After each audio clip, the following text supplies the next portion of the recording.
Welcome, drifters.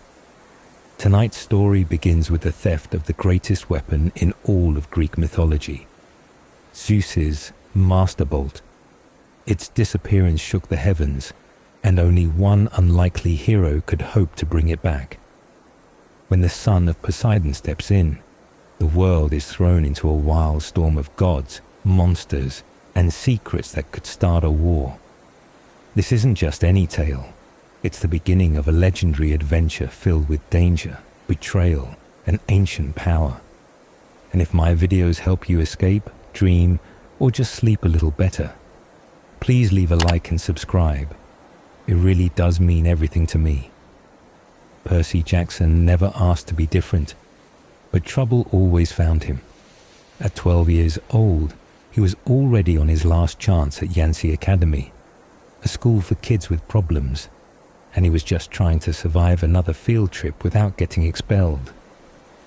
This time, the destination was the Metropolitan Museum of Art in Manhattan, with his Latin teacher, Meister Brunner, and math teacher, Mrs. Dodds, leading the group.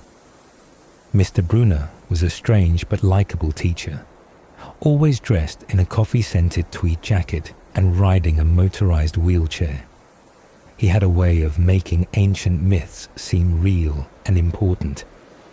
Percy hoped this trip would go better than the last disasters, like when he accidentally set off a cannon at a battlefield or dumped his class into a shark pool. But bad luck followed him everywhere. On the bus, Percy kept his cool even as Nancy Bobofit, a mean redhead with sticky sandwiches, pelted his best friend Grover with food. Grover, who walked with a limp and seemed far too old for 6th grade, tried to keep Percy from fighting back. At the museum, Mr. Brunner told them stories about Greek funeral art and titans like Kronos, and Percy, for once, got the answer right when asked about the myth. But still, Mr. Brunner wasn't satisfied and pressed Percy to understand why these myths mattered in real life. Then came Mrs. Dodds. Percy had never liked her. She was harsh, favored Nancy, and seemed to hate him. While the class left for lunch, Mrs. Dodds pulled Percy aside. Something felt strange, like the world had shifted. Then, without warning, Mrs. Dodds transformed into a terrifying winged creature and lunged at him. Percy, panicking and weaponless, was saved at the last second when Mr. Brunner appeared, tossed him a pen that turned into a sword, and Percy, acting on instinct, swung it. Mrs. Dodds vanished into a puff of smoke, but when Percy stumbled out to rejoin the class, nobody remembered Mrs. Dodds. Grover acted nervous. Mr. Brunner denied knowing what Percy was talking about. Everyone acted like nothing had happened. That was the moment Percy realized his life wasn't normal, and maybe never had been. Something was hiding beneath the surface of the world he thought he knew. The myths Mr. Brunner taught weren't just stories. Percy had just vaporized his pre-algebra teacher, and no one else even remembered she existed. Percy Jackson never felt like a normal kid, especially with his dyslexia, ADHD, and a long history of getting kicked out of schools. At Yancey Academy, his Latin teacher, Meister Brunner, expected him to be better than everyone else, even though Percy struggled just to pass. After a tough talk with Mr. Brunner in the museum about trying harder, Percy joined his classmates outside on the steps, where a dark storm was building overhead. While the other students goofed off or caused trouble, Percy sat quietly with Grover, his only friend, feeling like an outsider from the school for misfits. Percy longed to go home to his mom, who always welcomed him with love, but also reminded him to keep trying, even if school never worked out. As he sat with Grover, Nancy Bobofit came over and dumped her food on Grover for no reason. Percy's anger exploded, and without understanding how, Nancy landed in the fountain, screaming that Percy had pushed her. Some kids whispered about the water moving on its own, but Percy was already in trouble. Mrs. Dodd showed up, clearly thrilled to finally punish him, and ordered him to follow her into the museum. Grover tried to take the blame, but she wasn't having it. Percy followed her up the stairs, feeling something was off, like she moved too fast or time skipped. Inside the Greek and Roman gallery, they were suddenly alone. Mrs. Dodds faced him with a look full of rage and something worse. Her voice grew strange and her body began to change. Her eyes glowed, her fingers turned into claws, and wings burst from her back. She became a monstrous creature with fangs, wings, and deadly intent. Percy, terrified and confused, didn't understand what she was talking about as she accused him of something he hadn't done. Then, as she lunged to attack, Mr. Brunner appeared out of nowhere and tossed Percy a pen, which turned into a sword. Instinct took over, and as the creature dove at him, Percy swung.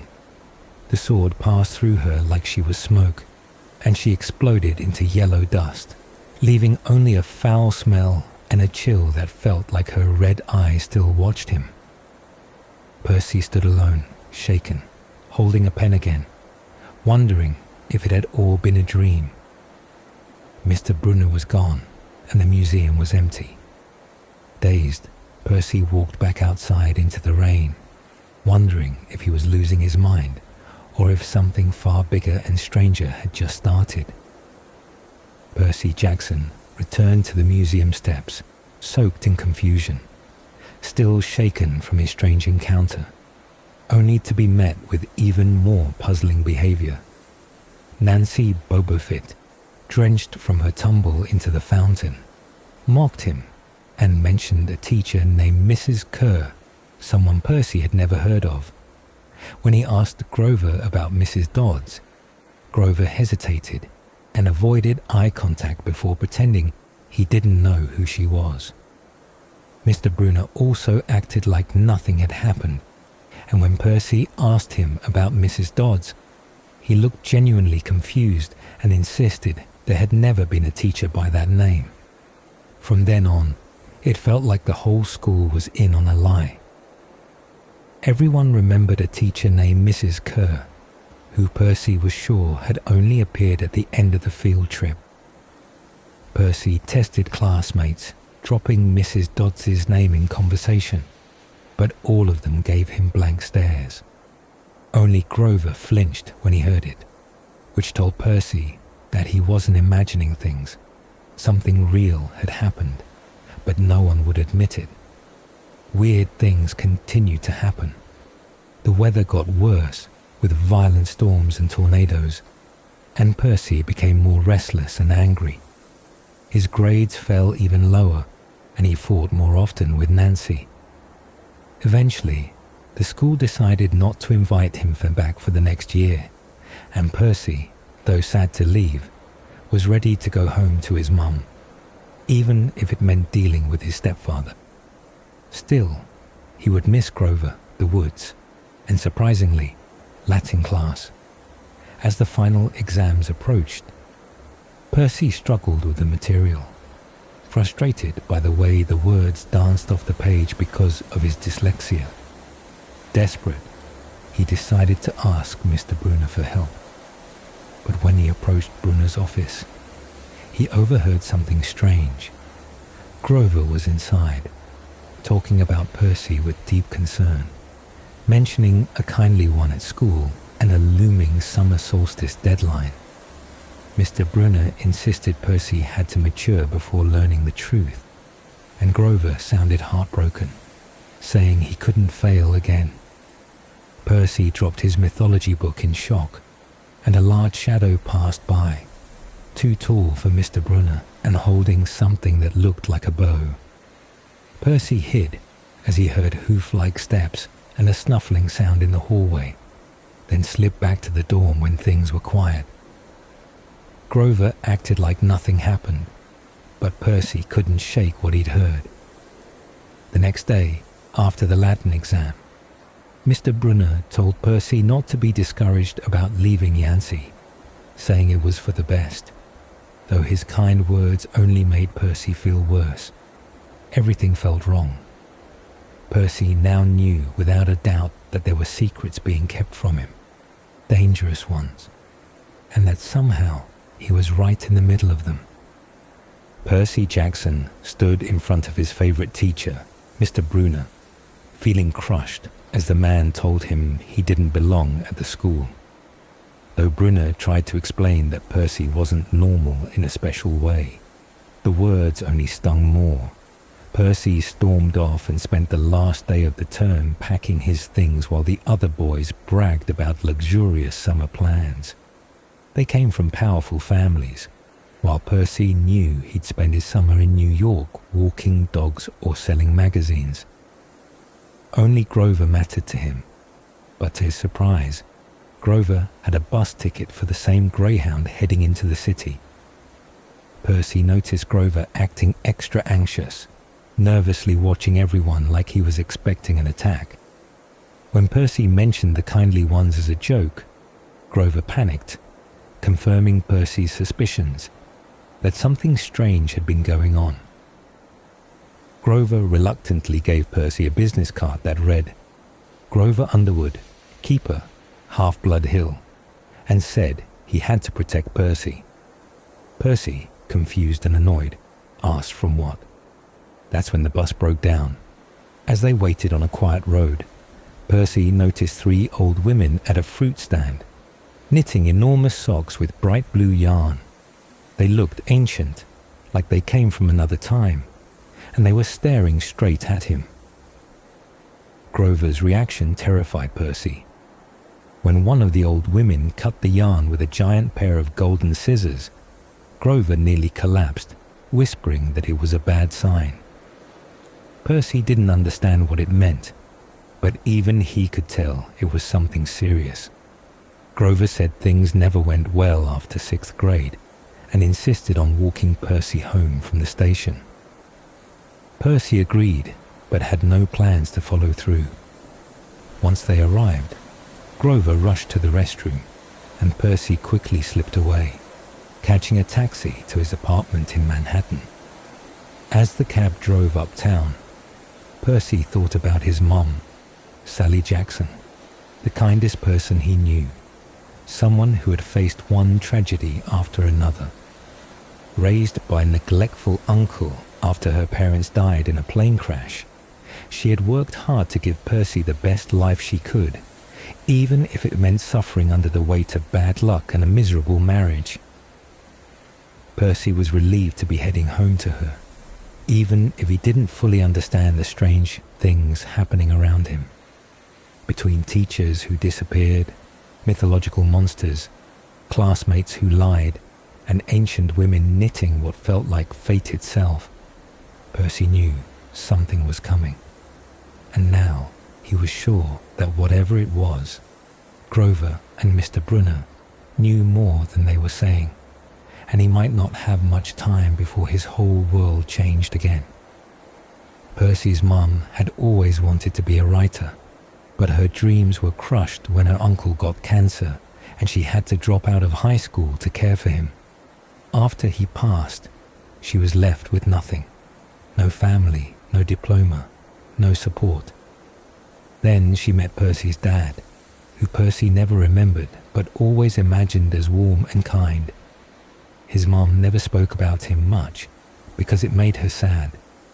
She said he was important and had sailed away on a secret journey, never returning. After he was gone, she worked odd jobs, earned her diploma at night, and raised Percy alone without ever complaining. Eventually, she married Gabe Ugliano, a man who seemed decent at first but turned out to be a lazy, smelly bully. Percy nicknamed him Smelly Gabe because of his terrible hygiene and constant beer breath. He treated Percy terribly and made life hard for his mum, spending his days pretending to work and demanding money from Percy. When Percy came home from school, he was met with Gabe's usual disrespect, a loud poker game, and a demand for cash. Percy tossed some bills on the table and stormed into the room that Gabe called his study, but was Percy's bedroom during the school year. The space reeked of Gabe's cigars and cologne, and Percy tried not to gag. The memory of Grover's warning crept into his mind, filling him with unease. But all that melted away when his mum appeared, bringing warmth and comfort. She looked at him like he was the best thing in the world and wrapped him in a hug. She had brought him candy from the shop she worked at and listened to everything he wanted to say, except for the parts he was too afraid to share. Even though she didn't ask about the expulsion, she could tell something was wrong, and Percy wanted to tell her everything about Mrs. Dodds and the old women at the fruit stand, but he kept quiet. She didn't push. Instead, she surprised him with a trip to Montauk, the beach where they used to go together, the one place Percy felt safe. They hadn't been there in years, because Gabe always said there wasn't money, but this time she had made it happen. Gabe wasn't happy when he overheard, and Percy feared he'd ruin it all. But his mom calmed the situation, offering to make a giant dip and promising to cut the cost from her clothing budget. Gabe tried to assert control, even demanding an apology from Percy. Percy wanted to punch him but swallowed his pride and apologized with fake sweetness, just to make the trip happen. Gabe grunted and let it go. His mom smiled, grateful Percy didn't escalate it. Once they got to Montauk, she promised, they'd talk more about everything he hadn't told her yet. Percy could already feel the sea breeze cooling, and even with everything going wrong in his life, that promise of escape gave him something to hold on to. As Percy helped his mum prepare for their trip, he noticed a strange unease in her eyes, the same kind of fear he'd seen in Grover, but it passed quickly, hidden behind her warm smile. Gabe whined about losing his car and food for the weekend, and warned Percy not to damage his precious Camaro, even though Percy was only 12. Annoyed, Percy mimicked a strange hand gesture Grover once made, and oddly enough, the door slammed into Gabe's backside, sending him stumbling up the stairs. Percy and his mum left quickly and drove to their small, sandy cabin on Montauk's south shore, a place filled with memories and comfort, where Percy's parents had once met. The beach, with its cold water and spiders in the cabinets, felt like home, and as they settled in, his mum seemed to grow lighter, younger, free of the stress she always carried. They ate blue food, a family tradition sparked by a petty fight with Gabe, and laughed as they fed seagulls and told stories. Percy asked about his father, and his mum spoke with longing and pride, describing a powerful but gentle man Percy never knew, someone who had left before Percy was even born. Despite all the kind words, Percy felt a pang of anger and abandonment. He asked if he'd be sent away again, and his mother, holding back tears, admitted she might have to, for his safety. Strange things had followed Percy his whole life, from one-eyed stalkers to snakes in napcots, and his mum had always moved him away from danger. Now, she confessed, there was one more place, something his father had wanted, a camp, not a school, but she couldn't bear to send him, fearing she might lose him forever. That night, Percy dreamed of a white horse and a golden eagle locked in a deadly fight on the stormy shore, with a deep voice beneath the earth urging them on. As Percy tried to stop them, he moved in slow motion, helpless. He woke in a panic to find a real storm raging outside, violent and dangerous, lightning flashing like daylight, and monstrous waves crashing into the shore. The storm had come to life, and with it, something terrible was about to begin. Percy woke to his mother whispering the word hurricane, even though storms like this never hit Long Island so early. But outside, the weather was wild and wrong. The wind howled, and a terrible roar echoed through the air. Someone pounded on the cabin door. Grover, soaked and panicked, yelling warnings in ancient Greek, his legs now clearly those of a goat, not a boy. His hooves clopped as he ran, confirming all the strange stories he told. Percy admitted to his mum about the weird old ladies and Mrs. Dodds, and her face went pale. She threw them both into the car without hesitation and sped into the storm. As the Camaro roared through the night, Percy struggled to understand Grover's true nature, a satyr sent to watch over him, and what all the secrecy had been about. Grover explained that monsters had always been after Percy, but the less he knew, the better his chances of avoiding them. Now, however, something terrible was hunting him, and even the Lord of the Dead might be involved.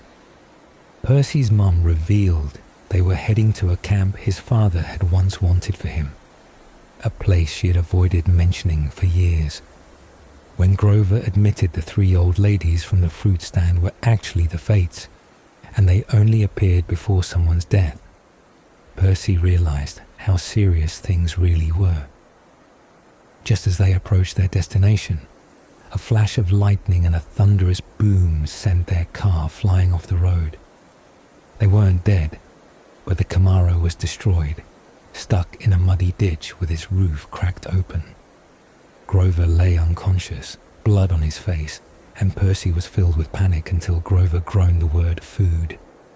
Then they saw him, a huge, shadowy figure lumbering toward them through the storm, his shape monstrous, horned and menacing.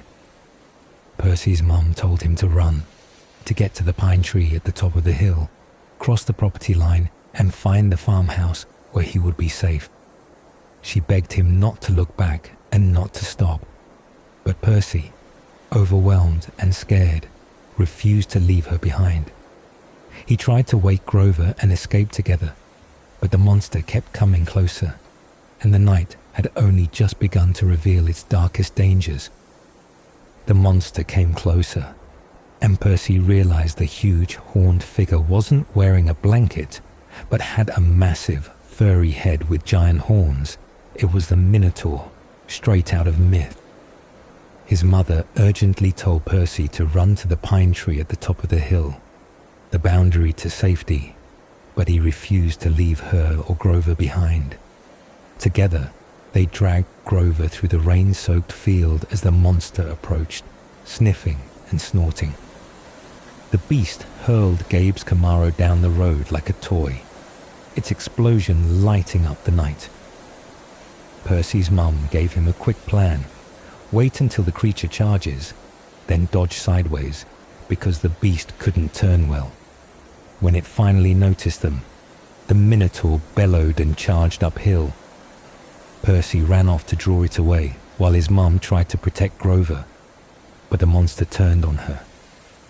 Percy watched, horrified, as the Minotaur grabbed his mother by the neck. She gave Percy one final plea to run before she vanished in a flash of golden light, leaving nothing behind.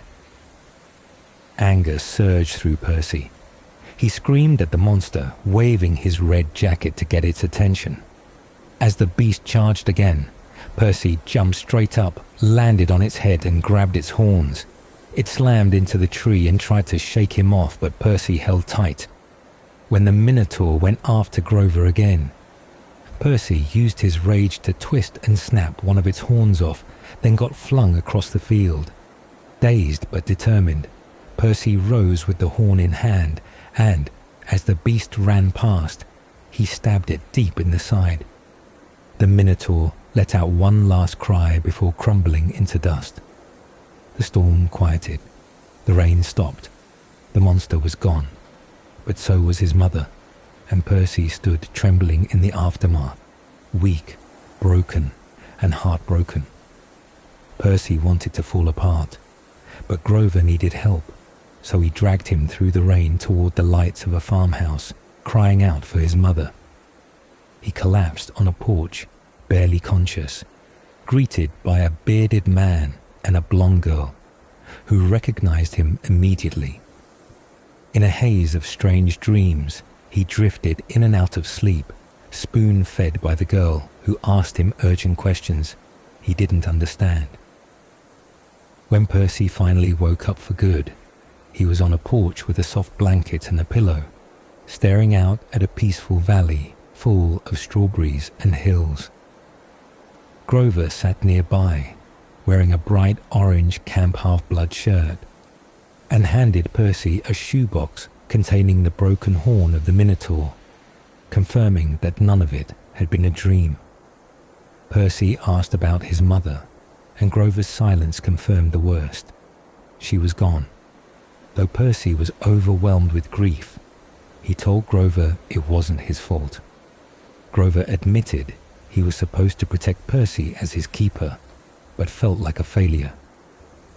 As Percy grew dizzy, Grover helped him drink from a tall glass that tasted exactly like his mother's homemade blue chocolate chip cookies, warm and buttery.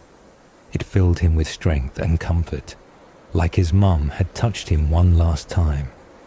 When Percy said what it tasted like, Grover seemed in awe, explaining that the magical drink reflected a person's deepest longing. Percy was told not to drink more and was led around the farmhouse porch, holding on tightly to the Minotaur horn he'd earned with pain and loss. As they turned the corner, Percy was stunned by the view.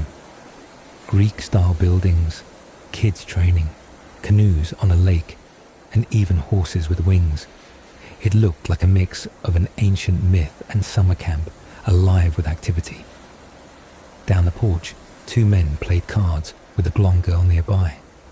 One man, short and round with a red nose and a tiger print shirt, looked like a washed-up cherub and was introduced as Mr. D, the camp director. The girl was Annabeth Chase, a long-time camper. The man facing away from Percy was someone he already knew, Chiron. And in that moment, Percy's journey into a world of gods, monsters, and destiny truly began. Percy sat stunned as he realized the man in the wheelchair was his Latin teacher, Mr. Brunner, now calling himself Chiron. The revelation hit him even harder when Mr. D, the grumpy camp director in the tiger print shirt, grudgingly welcomed him to Camp Half-Blood. Chiron introduced the blonde girl as Annabeth, who had nursed Percy back to health, though she seemed more interested in mocking him than praising him. Chiron then explained that Mr. Brunner had only been a cover, and his real purpose at Yancey Academy was to watch over Percy, because Grover had sensed something special about him. Chiron even admitted he'd taken a teaching position just to keep Percy close and safe. Percy learned he had been under watch for a while, and that making it to Camp Half-Blood alive was the first major test. Grover, clearly terrified of Mr. D, joined the card game of Pinochle, while Percy sat in confusion, trying to make sense of it all. He asked questions, and Chiron explained that Percy had killed the Minotaur and now stood at the center of a larger story. Gods, real ones, were at work in his life.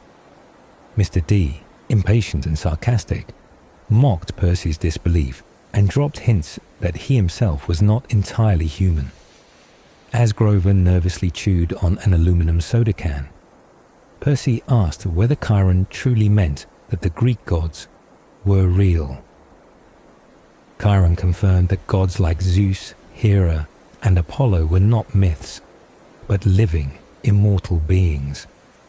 Mr. D warned Percy about tossing around their names carelessly, saying mortals had no real understanding of how little they truly knew. The camp director dismissed science as a fleeting mortal invention, destined to be forgotten like the myths before it. Percy, still unsure, said he didn't believe in gods, but Chiron pushed him to consider what it would be like to exist forever, even when no one believed in you. Chiron made it personal, suggesting that Percy himself could one day be reduced to a myth to explain grief and loss. Percy felt his heart pounding but tried not to show it. Mr. D, irritated by disbelief, caused a goblet of red wine to appear from thin air, a clear display of divine power. Chiron quickly reminded him of his restrictions, hinting again that Mr. D was no ordinary man. Percy realized then that the world was bigger and stranger than he'd ever imagined, and that he was not just a boy who lost his mother. He was part of a world filled with immortal beings, ancient powers, and a destiny he had yet to understand.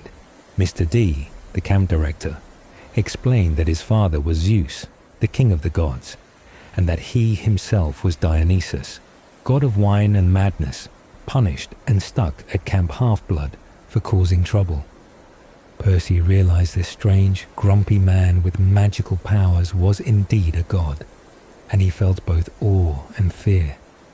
Chiron, who had been his Latin teacher under the name Mr. Brunner, revealed himself as a centaur and guardian, here to protect Percy, because Grover, Percy's satyr friend, had sensed something special about him.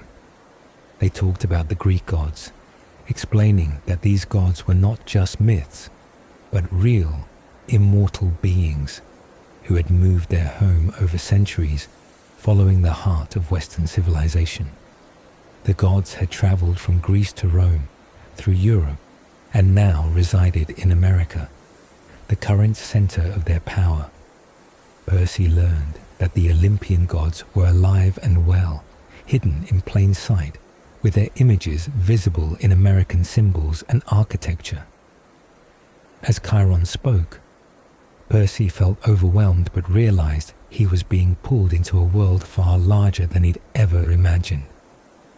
Then, Chiron performed an amazing transformation, rising from his wheelchair and revealing his true form as a centaur, half man and half horse, freeing himself from the magical chair that had held him captive.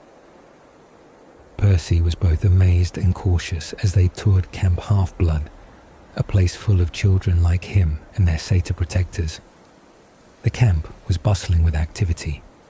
Campers played volleyball, practiced archery, rode horses. Some even had wings, and all wore bright orange shirts with the camp's name. Many of the campers stared at Percy with a mix of curiosity and expectation because of the minotaur horn he carried, a trophy from a deadly battle. As they walked past fields of strawberries and looked out over the large blue farmhouse that served as the camp's main building, Percy caught a glimpse of a shadow moving in the attic window. When he asked about it, Chiron grew serious and said the attic was empty, insisting no one lived there. But Percy couldn't shake the feeling he was being watched. Despite the mysterious moment, they continued their tour, introducing Percy to the strange, magical world that would now be his home, full of secrets, gods, monsters, and the promise of adventures yet to come. As Percy walked through the camp with Chiron, the centaur explained how the camp grew strawberries that were sent to restaurants in New York and even to Mount Olympus itself, thanks to the strange effect Mr. D had on fruit-bearing plants, which made them grow wildly. Chiron told Percy about Grover, the satyr who was supposed to protect him, but who was in trouble with the Council of Cloven Elders for losing Percy once before, and because of the fate of Percy's mother. Grover, though small and immature for his age, had big dreams and courage, but the council might not see it that way. Percy felt guilty, wondering if it was his fault Grover might be punished again. Chiron avoided details about what had happened the first time Grover failed, but Percy's thoughts drifted to the grim reality of death and the underworld. which Chiron confirmed was real, though he urged Percy not to dwell on it yet. They moved on to the woods, a vast, ancient forest filled with tall trees, where Chiron warned Percy to be careful and to be armed, teasing that the camp even had an armory. As they toured the camp, Percy saw the archery range, the canoeing lake, the stables, which Chiron did not seem to like much, the javelin range, the amphitheatre for sing-alongs, and an arena where they held sword and spear fights, which were mostly safe but fierce competitions. The mess hall was an open pavilion with Greek columns and no roof, overlooking the sea, where campers ate rain or shine, which Percy found strange. Finally, Chiron showed Percy the cabins, 12 unique buildings arranged in a U-shape around a commons area, with Greek statues, fountains, flower beds, basketball hoops, and a huge stone fire pit that smoldered even in warm weather, tended by a young girl. The cabins were all very different. Some looked like factories, some had grass roofs, and some gleamed like gold. Each cabin represented one of the 12 Olympian gods, with brass numbers above the doors marking odd and even sides.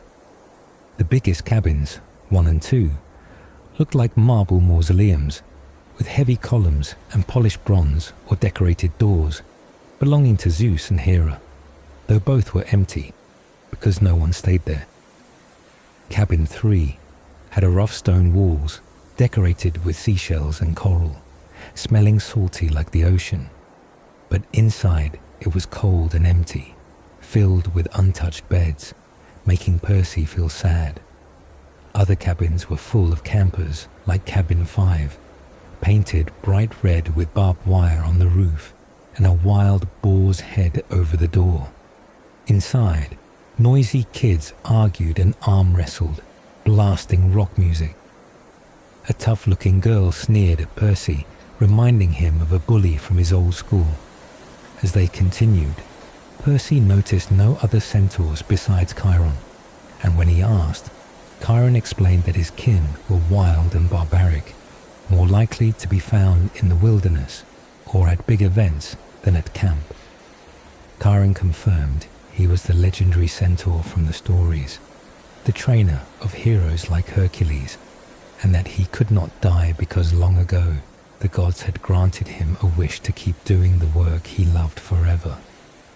This revelation left Percy feeling a mix of awe and confusion as he tried to grasp the strange magical world he had just entered, a place where gods, heroes, monsters, and ancient legends were not just stories, but real, living parts of his new life.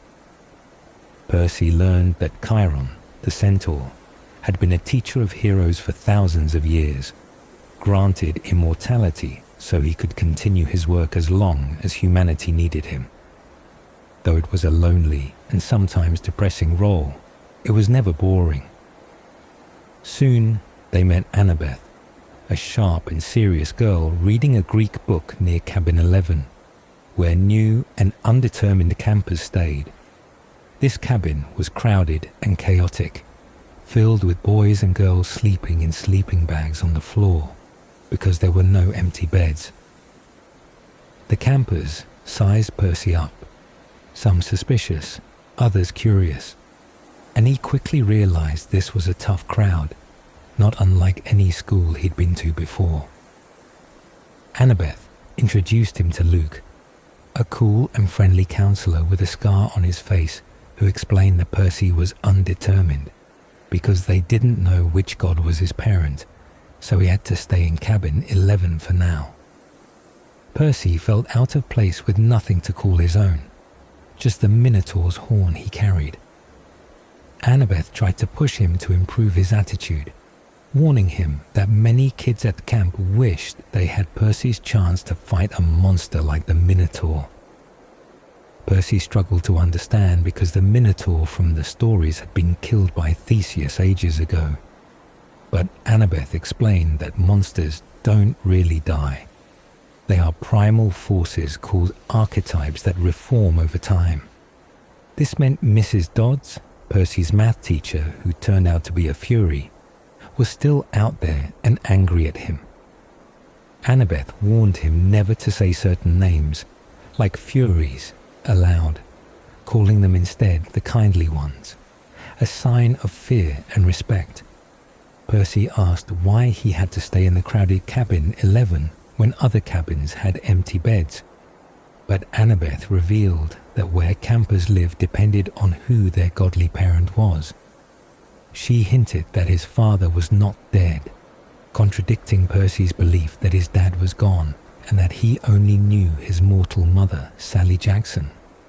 She told him that being kicked out of schools, having dyslexia and ADHD, were signs he was a half-blood, part mortal, part god, and that his mind was hardwired for ancient Greek. His impulsiveness and trouble paying attention were not flaws but battlefield reflexes and heightened senses to survive in a world full of monsters disguised as teachers. The ambrosia and nectar given to him were magical food and drink that helped him heal, but would have been deadly to a normal kid.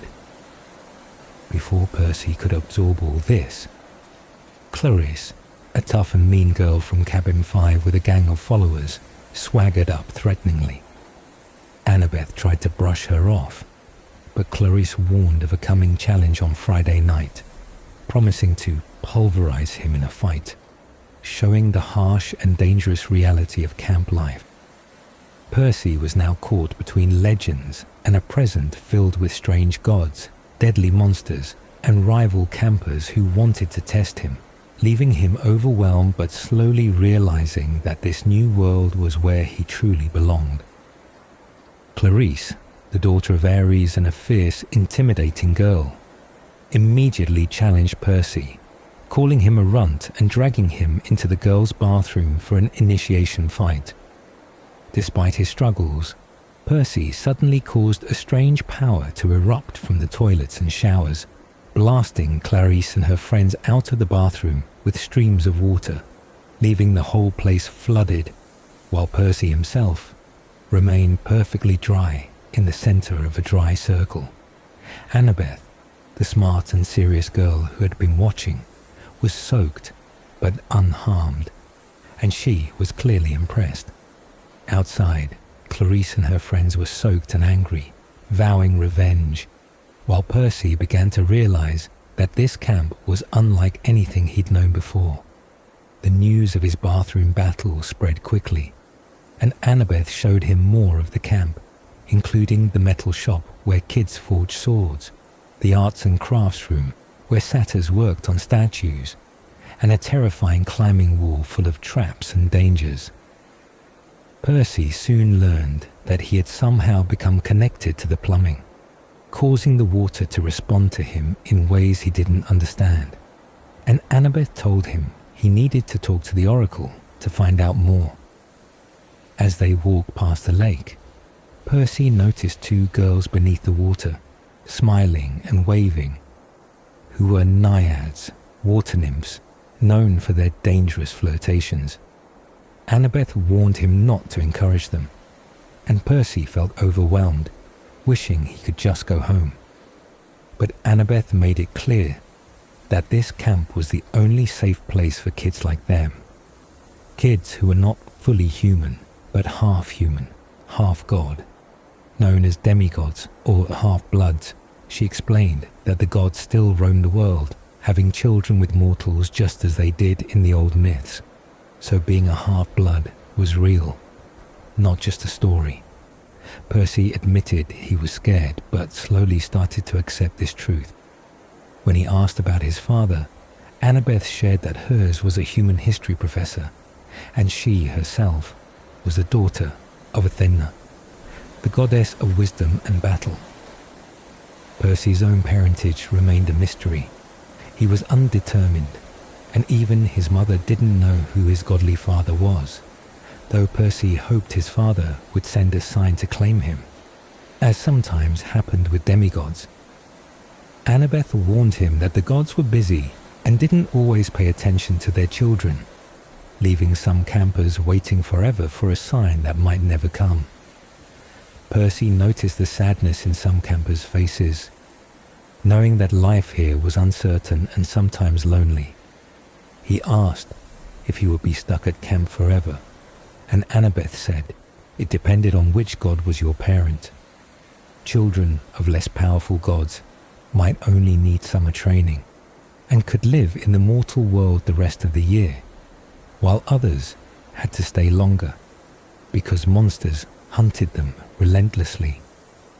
Percy was beginning to understand that this place was both a refuge and a battleground, a home for the children of gods and mortals, where danger was constant, but so was the chance to grow stronger, find friends, and maybe even uncover the mysteries of his own past. Some kids at the camp stay only for the summer because they aren't in much danger, but others, called year-rounders, have to stay all year because the mortal world outside is too dangerous. Monsters can sense demigods, half human, half god kids, and will hunt them once they get old enough, usually around 10 or 11. Some demigods survive outside and become famous, though very few do. The camp is protected so monsters and mortals can't enter, and from the outside it looks like an ordinary strawberry farm. Annabeth, a serious and skilled year-round camper, has been there since she was 7 and collects a bead on her necklace for each year survived. She refused to say why she came so young. Percy learns that he could leave the camp with permission, but that would be suicide without it. Annabeth also reveals that something major is wrong at Olympus. The gods hold a big annual council at the winter solstice at the top of the Empire State Building, though Percy doubts there are really that many floors. Lately, the weather has been strange, and some important object was stolen from Olympus. If it isn't returned by summer solstice, trouble will come. Annabeth hopes Percy might know something because of his arrival, but he doesn't. She is desperate for a quest to prove herself, but hasn't gotten one yet. As Percy watches the lake, he notices naiads, water nymphs, who are known to be troublemakers. Annabeth warns him not to encourage them, and Percy feels overwhelmed, wishing he could go home. Annabeth insists this camp is the only safe place for kids like them, who are not fully human, but demigods. She tells Percy she is daughter of Athena, the goddess of wisdom and battle, and that Percy's father is unknown, making him undetermined. Sometimes gods claim their children with signs, but often they don't, leaving many campers waiting and feeling forgotten. Percy sees sadness in some campers, who seem like they've given up hope. He learns that some demigods stay just for the summer, because they're less dangerous, but others must stay longer to avoid monsters. Back in cabin 11, Percy meets Luke, a counselor who also looks like Hermes' kid, and who welcomes him with kindness, even stealing him some toiletries. Luke has a scar and seems to carry bitterness from his past failures on quests. He warns Percy that believing in the gods and accepting his identity as a demigod is only the beginning of his struggles. When Percy asks about prophecies, Luke says he hates them because his own mistakes cause trouble for everyone. Annabeth has been told by Chiron about her fate, but cannot go on a quest yet until someone special arrives. She thinks Percy might be that special person, but Luke tells him not to worry about it. As dinner time approaches, a conch horn sounds, and the campers of cabin 11 line up with others for the meal. They march up to the mess hall pavilion where torches burn, satyrs gather, and wood nymphs and naiads emerge from the woods and water. Some campers even appear to melt out of trees, showing the magical nature of the camp. This place is filled with half-bloods like Percy, all waiting and training to survive the dangerous world outside. hoping to one day face their destinies and find their place among the gods and monsters they have inherited. The dining pavilion at Camp Half-Blood was alive with energy as cabins gathered around their tables, each covered in white cloth with purple trim. Some tables were empty, but cabin 11 was packed, and Percy had to squeeze in, barely fitting on the bench. Nearby, Grover sat with Mr. D and a few others, while Chiron, too large for a picnic table, stood to the side. Annabeth sat with her serious athletic group at cabin 6, and Clarisse, recovered from her earlier bath, laughed with her friends at the table for Ares' children.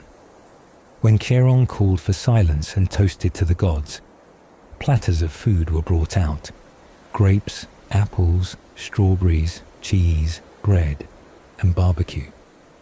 Luke, ever helpful, encouraged Percy to fill his glass with whatever drink he wanted, and Percy discovered he could even change its colour, settling on a blue cherry Coke. As he toasted his mother, he felt a small moment of connection to her, despite her being in the underworld. After loading his plate, Percy noticed everyone heading to the fire to make burnt offerings, placing their best food into the flames as a gift to the gods. The smoke that rose was not harsh but sweet and comforting, like the scent of home and good things combined. Later, Mr. D announced the next Capture the Flag game and introduced Percy to the camp, sending him off to the campfire, where they sang songs about the gods and roasted s'mores. For the first time that day, Percy felt accepted, no longer the outsider. Over the next few days, Percy found a new rhythm, learning from satyrs, nymphs, and centaurs, and taking ancient Greek lessons from Annabeth. Surprisingly, his dyslexia made reading ancient Greek easier for him than English.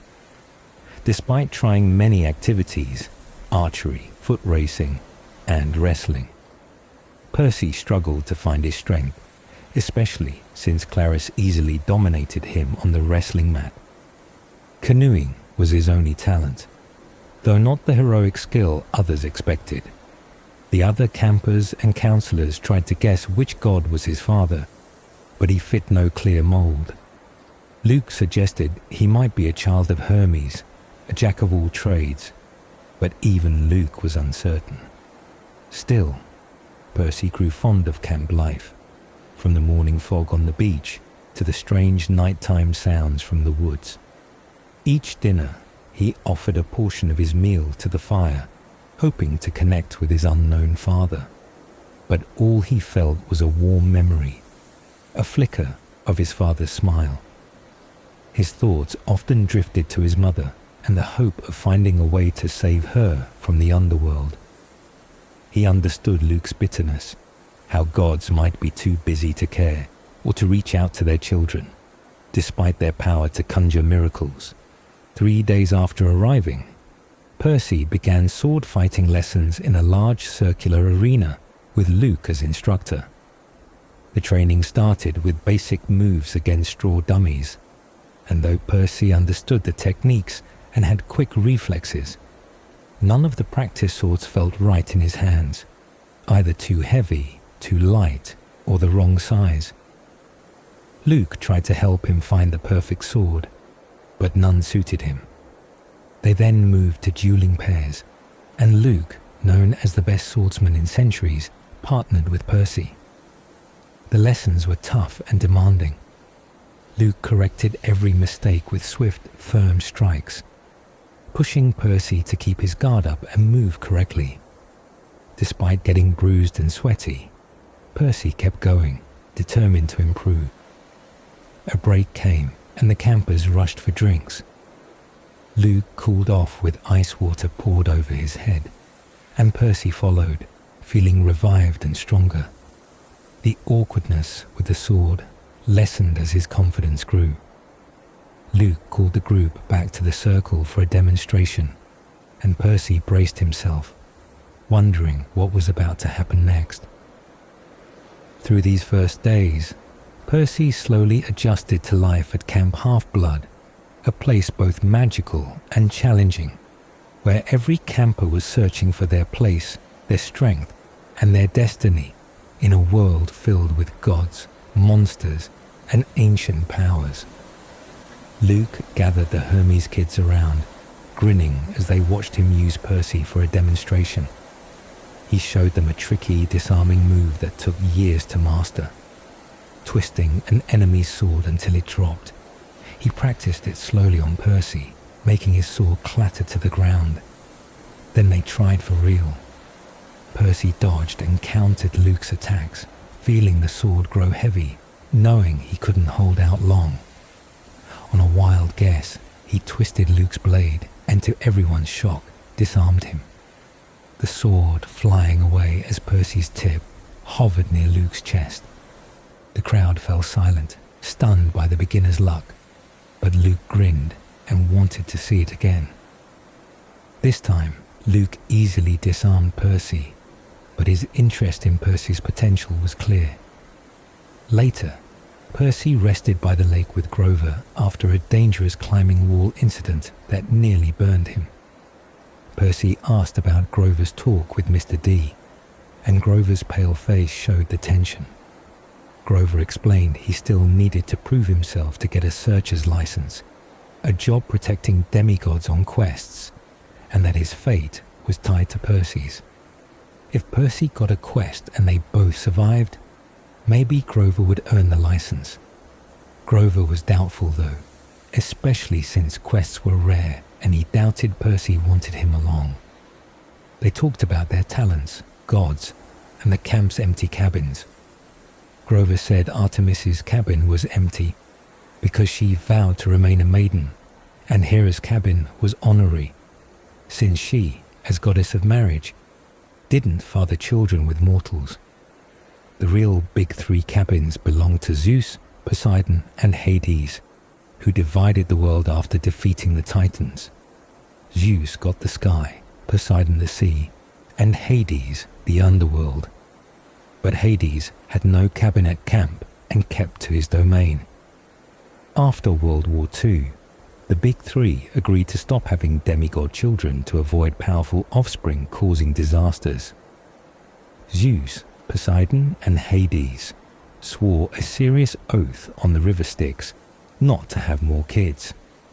But 17 years ago, Zeus broke the oath with a mortal woman, fathering Thalia, a powerful daughter. The river Styx's power brought terrible consequences. Hades unleashed monsters to hunt Thalia, who was protected by a satyr and friends. They nearly reached camp, but the monsters closed in at the top of the hill where Percy fought the Minotaur.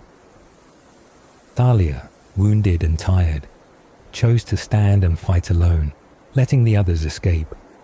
Zeus took pity on her and transformed her into a pine tree that now guards the camp's borders, known as Half-Blood Hill. Percy felt hollow and guilty hearing the story, realizing how much sacrifice true heroes made and how small his own victory seemed. He wondered if he could have saved his mother. Percy asked if heroes had ever gone on quests to the underworld and if anyone had returned someone from the dead. Grover said some had tried, Orpheus, Hercules, Houdini, but no one had succeeded. When Percy asked about satyrs guarding demigods, Grover said not all had guardians, but the strongest kids, especially children of the big three, were watched closely to prevent disaster. Grover admitted that he wasn't sure if Percy was truly special or not, but Chiron had said Percy might be someone important, though Grover seemed uneasy about that thought. The weight of ancient promises, lost heroes, and powerful bloodlines hung over Percy as he tried to understand his place at Camp Half-Blood and the dangers ahead. The night of capture, the flag brought a rush of excitement as campers gathered, banners flying. Athena's silver-grey owl and olive tree facing off against Ares' blood-red spear and boar's head. Percy learned that alliances had been made, Athena's team joined with Apollo and Hermes' cabins, while Ares' team had Dionysus, Demeter, Aphrodite, and Hephaestus on their side. The rules were strict: no killing, only disarming, and the entire forest was the battlefield. Percy, equipped with a huge shield that felt like a snowboard and a helmet with a blue plume, was assigned border patrol by the creek, a role he felt unsure about, but was told to trust Athena's plan. As the game began under the sticky summer night, fireflies flickered and distant sounds of battle echoed through the woods. Suddenly, a chilling growl warned Percy of danger. Moments later, Clarisse and 4 fierce Ares warriors charged across the creek toward him, spear flashing with crackling electricity. Despite his huge shield and sword, Percy was surrounded and struck. His shield arm went numb from the electric spear, and he was slammed to the ground, blood trickling from a sword slash. The Ares kids laughed and mocked him, trying to grab his hair and taunt him. But when Percy found his footing in the creek, the water seemed to sharpen his senses. Fighting back, he knocked one attacker's helmet off, smashed another with his shield, and snapped Clarisse's spear in 2. Furious, Clarisse lunged again but stumbled after Percy hit her with his sword's handle. Just as he braced for more, cheers erupted. Luke was running toward the boundary carrying the captured red banner. The fight was turning, and Percy realized he had more strength and courage than he thought, standing his ground among God's children in this wild contest where alliances, strategy, and bravery decided the winner under the watchful eyes of the camp. After the intense capture the flag battle, Luke escaped with the red banner, and cheers erupted as it transformed into a silver caduceus, the symbol of Cabin 11. The game ended with a victory for their team, but before Percy could join the celebration, Annabeth appeared out of nowhere, revealing she had set up the plan, knowing Clarisse would attack him while Luke flanked. Despite her cunning strategy, Percy felt betrayed and exhausted. When he stepped out of the water, his adrenaline faded and his wounds began to throb. Suddenly, a terrifying hellhound, a massive black dog with glowing red eyes and sharp teeth, appeared, summoned from the fields of punishment by someone inside the camp. It attacked Percy, ripping his armor and cutting him deeply, but Chiron's arrow struck the beast down just in time. As the monster's body dissolved into shadows, Percy was urged back into the creek to heal, and as his wounds closed, a glowing symbol of a trident appeared above him, revealing him as the son of Poseidon, the sea god. This declaration shocked everyone, and though some reluctantly showed respect, Percy felt isolated and different. The next day, he was moved to Cabin 3, where he had his own space but felt miserable and alone. The camp's atmosphere changed. Campers avoided him, afraid after the hellhound attack, and sword classes with Luke became intense and one-on-one, as Luke pushed Percy harder than ever, preparing him for dangers ahead. Annabeth, usually focused, grew distracted and seemed worried, muttering about quests and making plans. Even Clarisse, who once mocked him, kept her distance but still gave venomous looks. Percy longed for confrontation rather than silence. One night, he found a newspaper slipped under his cabin door. The article told of the mysterious disappearance of his mother, Sally Jackson, and himself after a fiery car crash. It hinted at violent tendencies in Percy and suggested police suspicion, which filled him with anger and despair. He threw the paper away and lay in his empty cabin, feeling lost and lonely. That night, his dreams turned dark as he ran along a stormy beach, the city behind him not New York, but a sprawling unknown place, hinting at the troubles and challenges he was about to face. Percy dreamed of a strange place where two men in flowing Greek tunics fought fiercely on a beach, their every strike causing lightning and dark skies. The blue-robed one demanded something back from the green-robed one, and the storm around Percy grew stronger as he struggled to stop them. But the wind pushed him back until the ground split open beneath him, and he fell into darkness. Waking in his cabin to a brewing storm outside, he learned from Grover that Mr. D wanted to see him. Percy feared punishment for being the son of Poseidon, one of the big three gods forbidden from having children.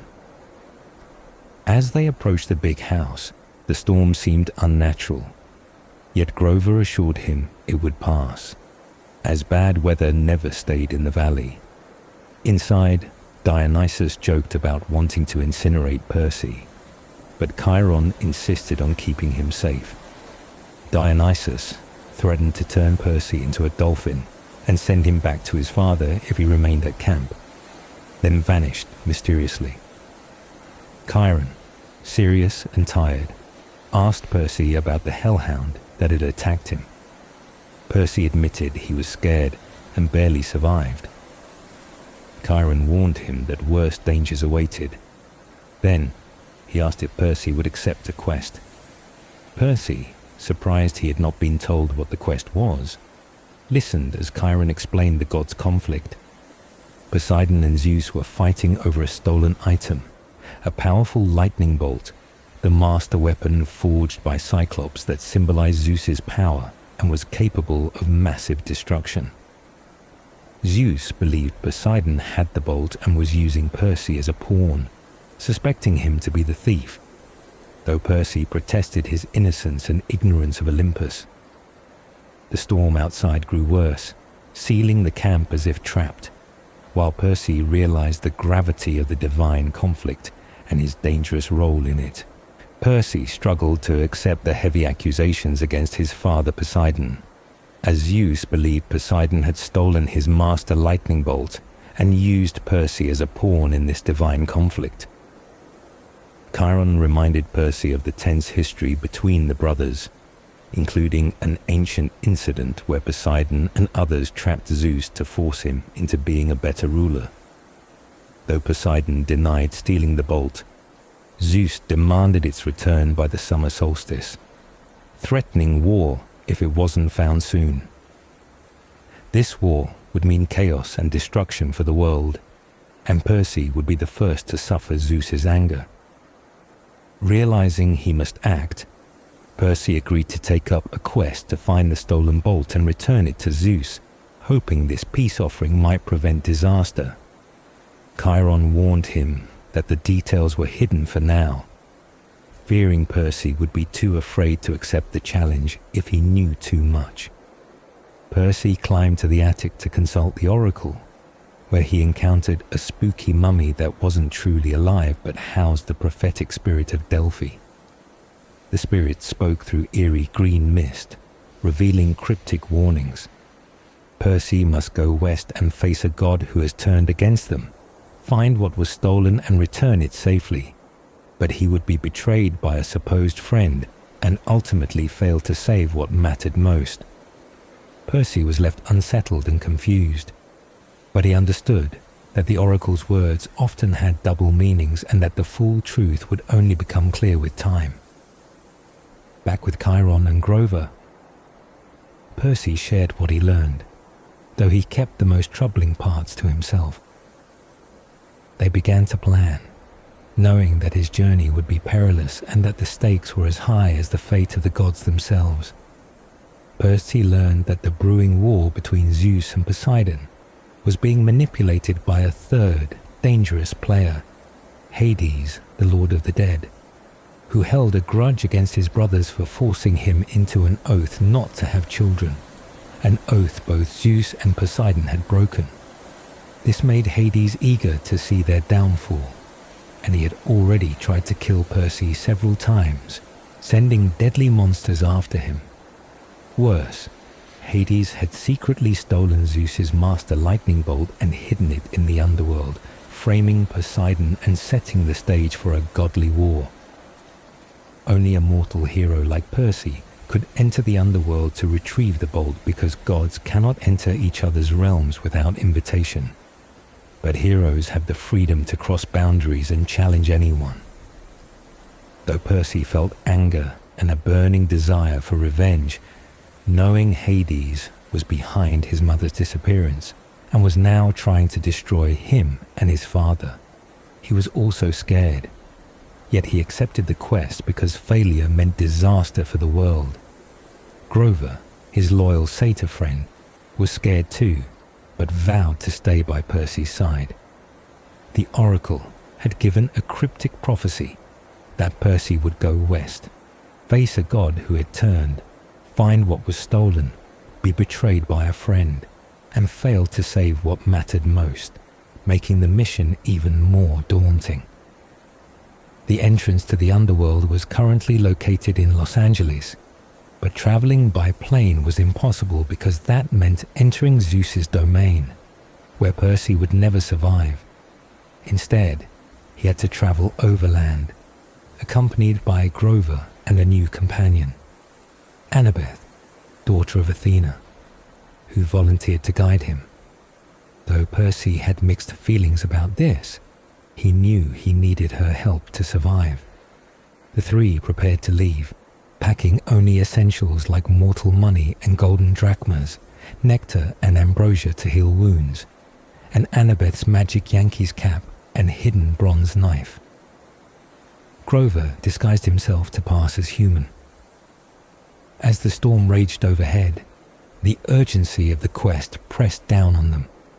The world's fate depended on Percy retrieving the Master Bolt from the underworld before the summer solstice, or else a devastating war would erupt among the gods, threatening chaos and destruction on a scale never seen before. He wore a green Rasta-style cap because when it rained, his curly hair flattened and the tips of his horns showed. His bright orange backpack was full of scrap metal and apples, and in his pocket were reed pipes carved by his dad, though he only knew 2 songs that didn't sound great on them. They said goodbye to the other campers, took a last look at the strawberry fields, the ocean, and the big house, then climbed Half-Blood Hill to the tall pine tree that was once Thalia, daughter of Zeus. Chiron waited in his wheelchair next to Argus, the camp's security chief who had many eyes, and today wore a chauffeur's uniform to drive them into the city. Suddenly, Luke appeared with a pair of basketball shoes that had wings on the heels, magical shoes he said helped him on his quest. Though Percy couldn't use them because flying would put him in Zeus's domain, he gave them to Grover, who struggled but managed to fly a little. Chiron gave Percy a small black pen that turned into a bronze sword named Riptide, a gift from his father, forged by Cyclops and deadly only to monsters, harmless to mortals. The sword could shrink back to a pen and magically reappear in his pocket if lost, thanks to an enchantment.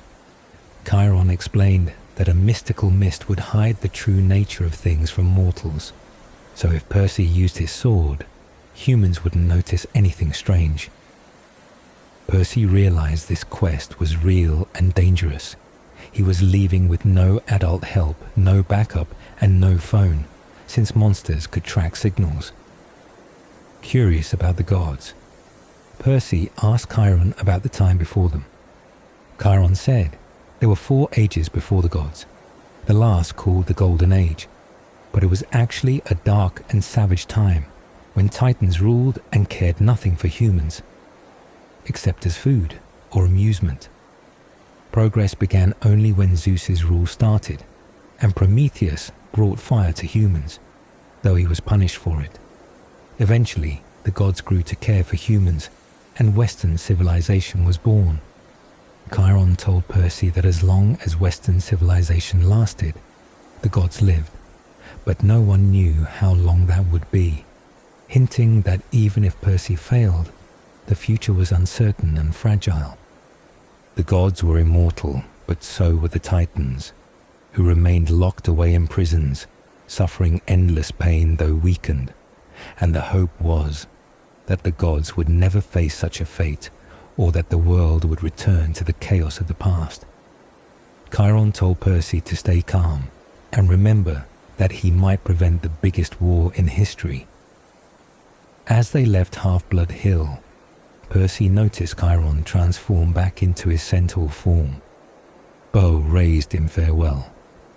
They travelled into western Long Island and onto the highway, with Annabeth and Grover beside Percy, feeling strange to be back in the mortal world after 2 weeks at camp. Percy found himself staring at everyday things like fast food places, kids in cars and billboards, all seeming unreal. Annabeth teased him about his luck in not encountering monsters, reminding him it was bad luck to say that aloud and teasing him about their rivalry, since their parents, Poseidon and Athena, had a long history of conflict. She explained how Athena's gift of the olive tree won the city of Athens over Poseidon's saltwater spring, which only made Percy more amused than upset. They drove through traffic, eventually reaching Manhattan as the sun set and rain began.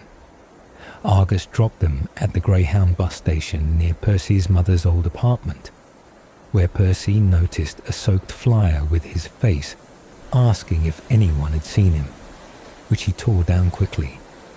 Grover, sensing Percy's thoughts about his mother and stepfather Gabe, explained that Gabe, despite smelling terrible, had an aura that actually protected Percy by masking his demigod scent from monsters for years.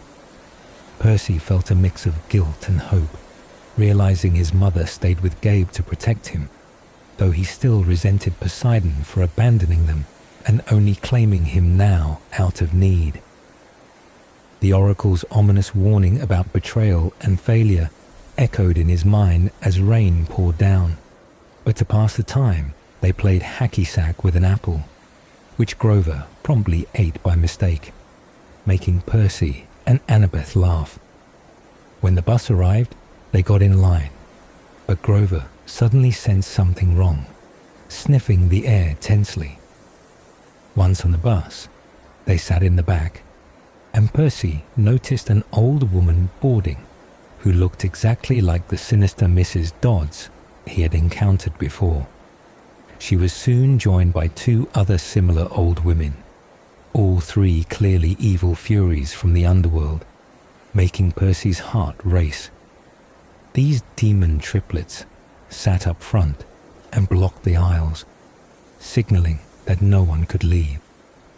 The bus started moving through Manhattan in the rain, and Percy realized Mrs. Dodds had come back from the dead, which Annabeth confirmed was rare but possible.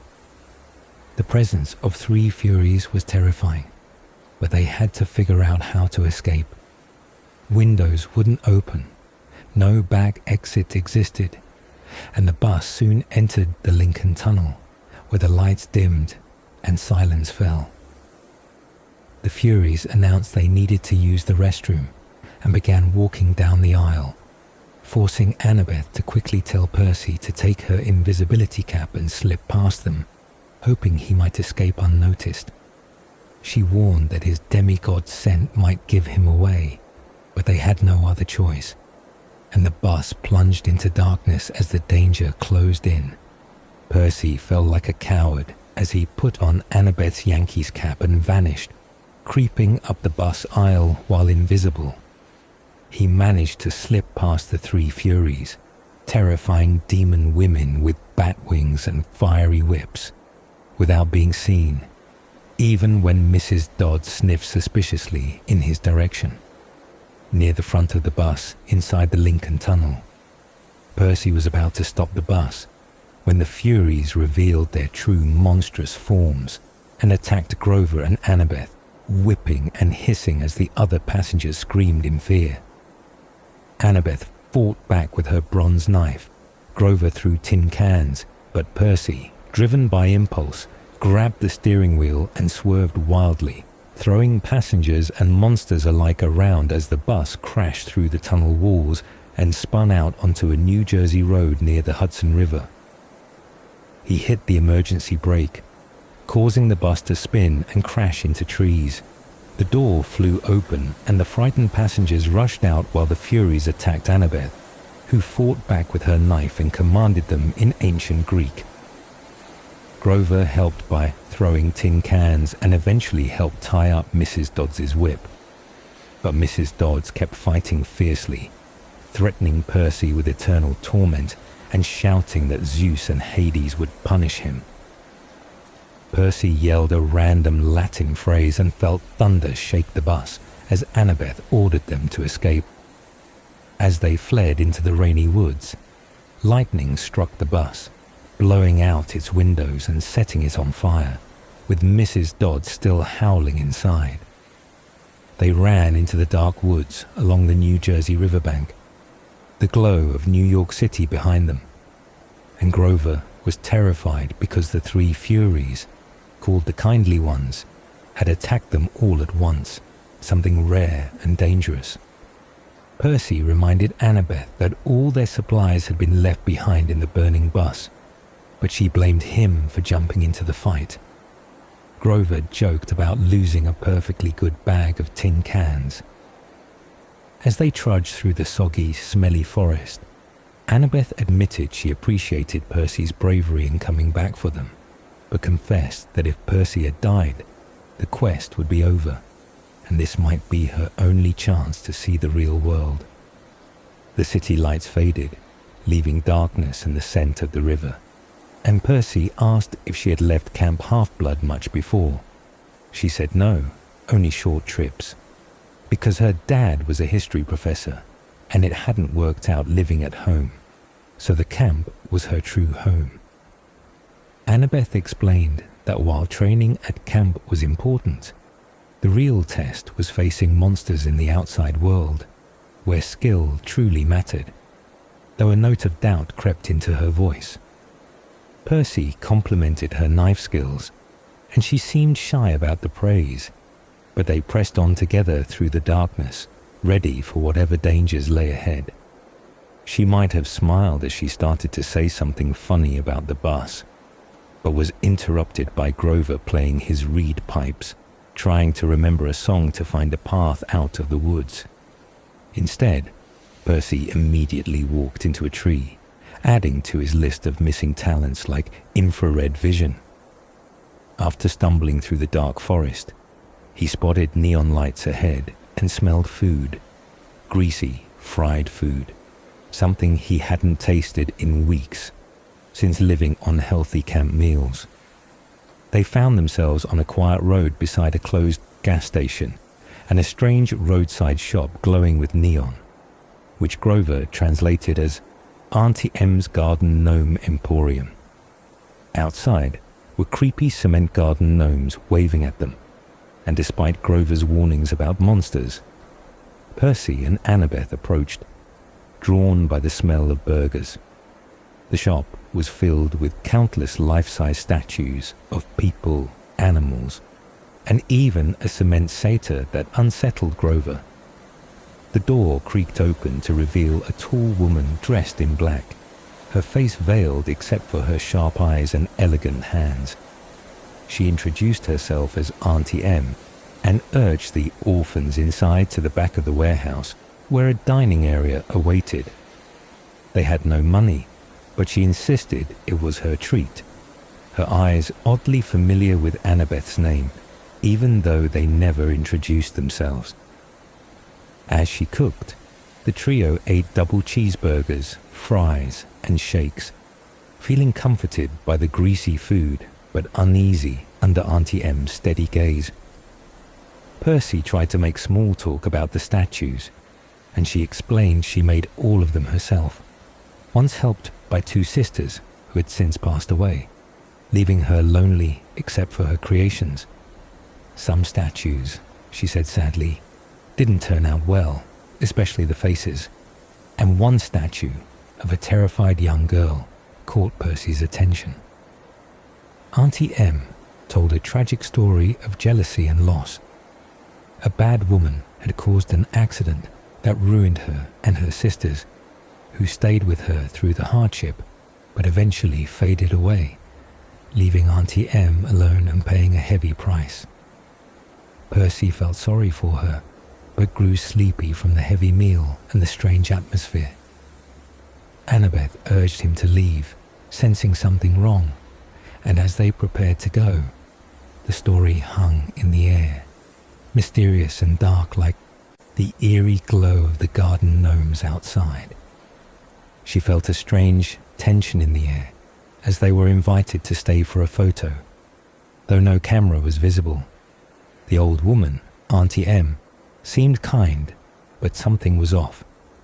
She led them to sit on a bench near stone statues, instructing them to smile.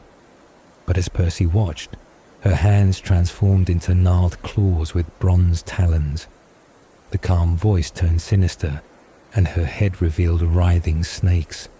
Medusa. Annabeth warned Percy to run, pushing him and Grover away, but he was too stunned to move. Medusa's voice was oddly gentle as she tried to lure him into looking up, promising less pain as a statue and urging him not to trust the gods. Grover flew in with winged shoes wielding a large branch, trying to protect Percy by distracting Medusa. A fierce fight broke out as Grover swung and missed. Medusa growled in rage, and Percy hid among the statues.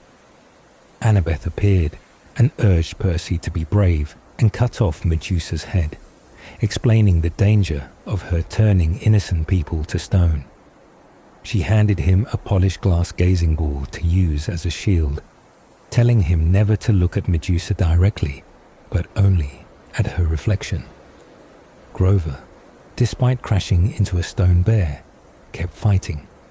Percy, holding his sword and the glass ball, carefully approached Medusa by watching her reflection, struggling against her hypnotic gaze. Medusa's voice tried to charm him, but with a final swift strike, Percy severed her head, hearing the sickening sound of the monster's destruction. The head fell to the ground beside him.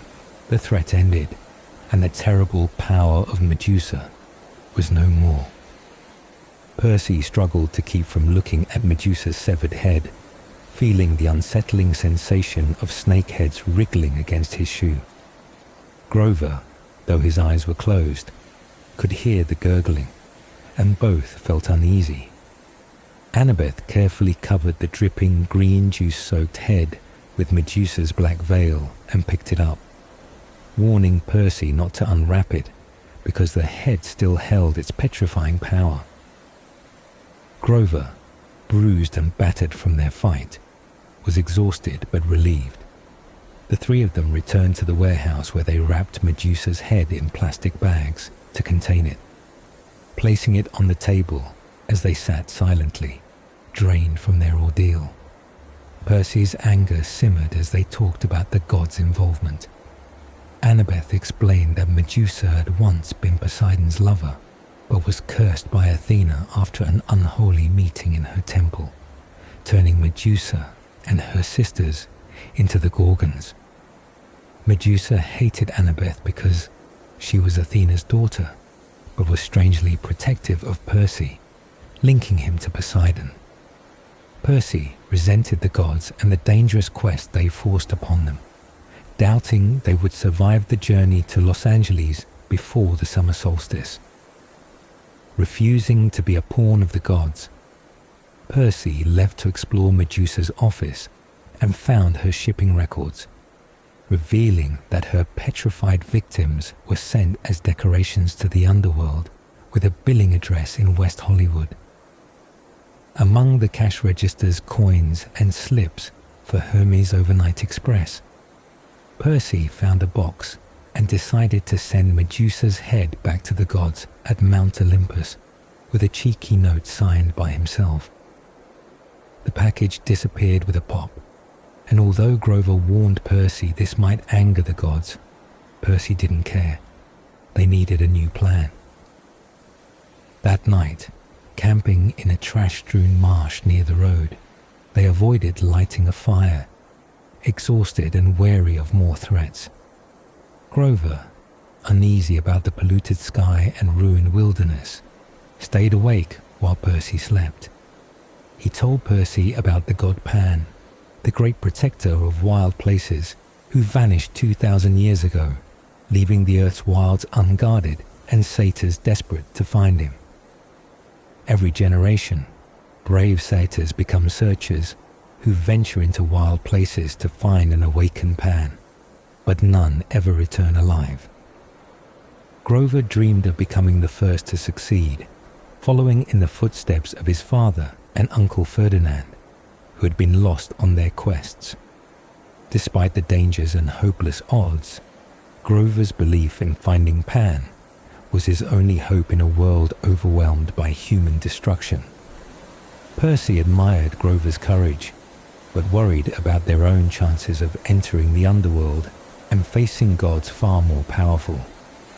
Grover confessed he didn't know how they would manage, but hoped Annabeth's intelligence would help. He also hinted at a painful past involving a failed first assignment and Annabeth's forgiveness, a subject he avoided discussing. As the polluted orange sky darkened, Percy realized that they were facing impossible odds, but had to keep pushing forward, driven by hope, loyalty, and the desire to survive the quest that had already tested them beyond measure. Percy and his friends began to realize that their quest was far more complicated than it seemed. Grover noticed that the terrifying creatures pursuing them, the Furies or the Kindly Ones, were acting strangely, holding back in ways that didn't make sense. They weren't just after a person, but seemed to be searching for an object, which confused Percy.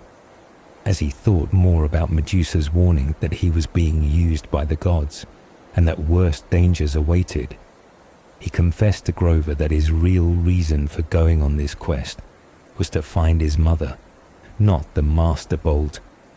Grover saw deeper emotions in Percy, sensing that part of him wanted to prove himself to his father Poseidon, even though Percy denied it.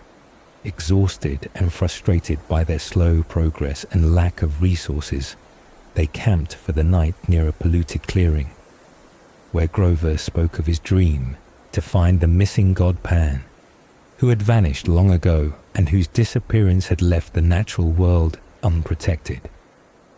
Despite knowing past searchers never returned, Grover still hoped to be the first to succeed, driven by his love for the wild and belief in Pan's return.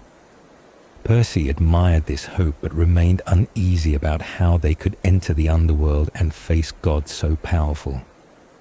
The next day, Percy had a vivid and terrifying dream of a dark pit filled with spirits of the dead, where a huge evil force tried to pull him in, offering to bargain for his help against the gods, showing him an image of his mother pleading for rescue. The dream left Percy shaken but determined. Meanwhile, Grover introduced them to a pink poodle named Gladiola, a talking animal who had run away from a wealthy family and could help them get money by turning him in.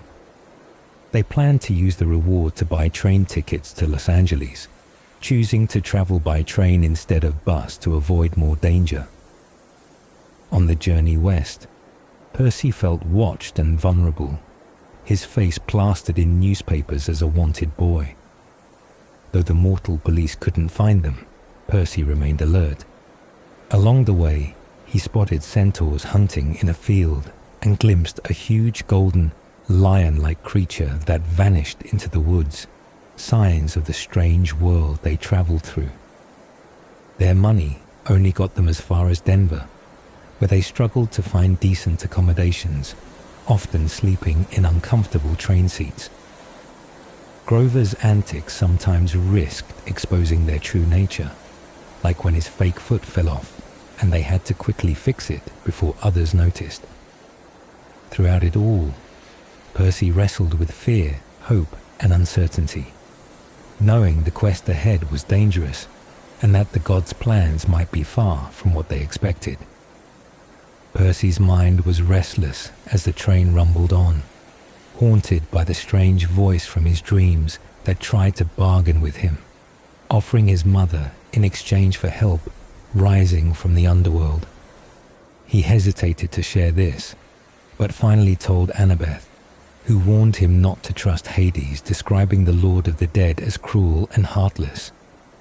Annabeth revealed her own painful past with her father, the god Athena, who had resented her since birth and abandoned her to mortal dangers, causing her to run away at 7 and rely on the help of unexpected friends. Percy sympathized, sharing how his own mother had married a harsh man to protect him from divine dangers.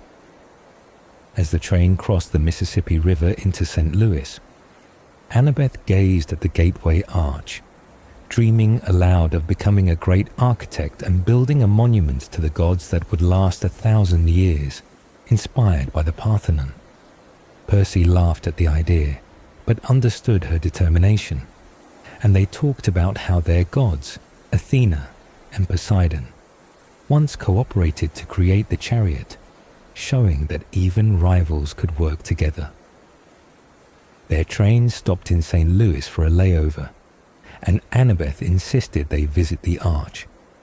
They walked through a museum filled with old artifacts, while Grover passed Percy jelly beans to keep him calm. Despite the distraction, Percy sensed something was wrong, a lurking danger he couldn't place. They talked quietly about Hades and his helm of darkness, a powerful symbol that granted invisibility and the ability to pass through walls, radiating fear that could stop hearts. Percy wondered if Hades could be watching them even now. His friends exchanged worried looks, but offered no comfort, and Percy felt his nerves fray. When it was time to ride the elevator to the top of the arch, Percy dreaded the confined, curved space, feeling trapped and queasy. They squeezed into the small elevator with a large woman and her rhinestone-collared chihuahua, which seemed oddly out of place, but no one stopped the dog. The woman asked if they had parents with them, and Annabeth explained they were below.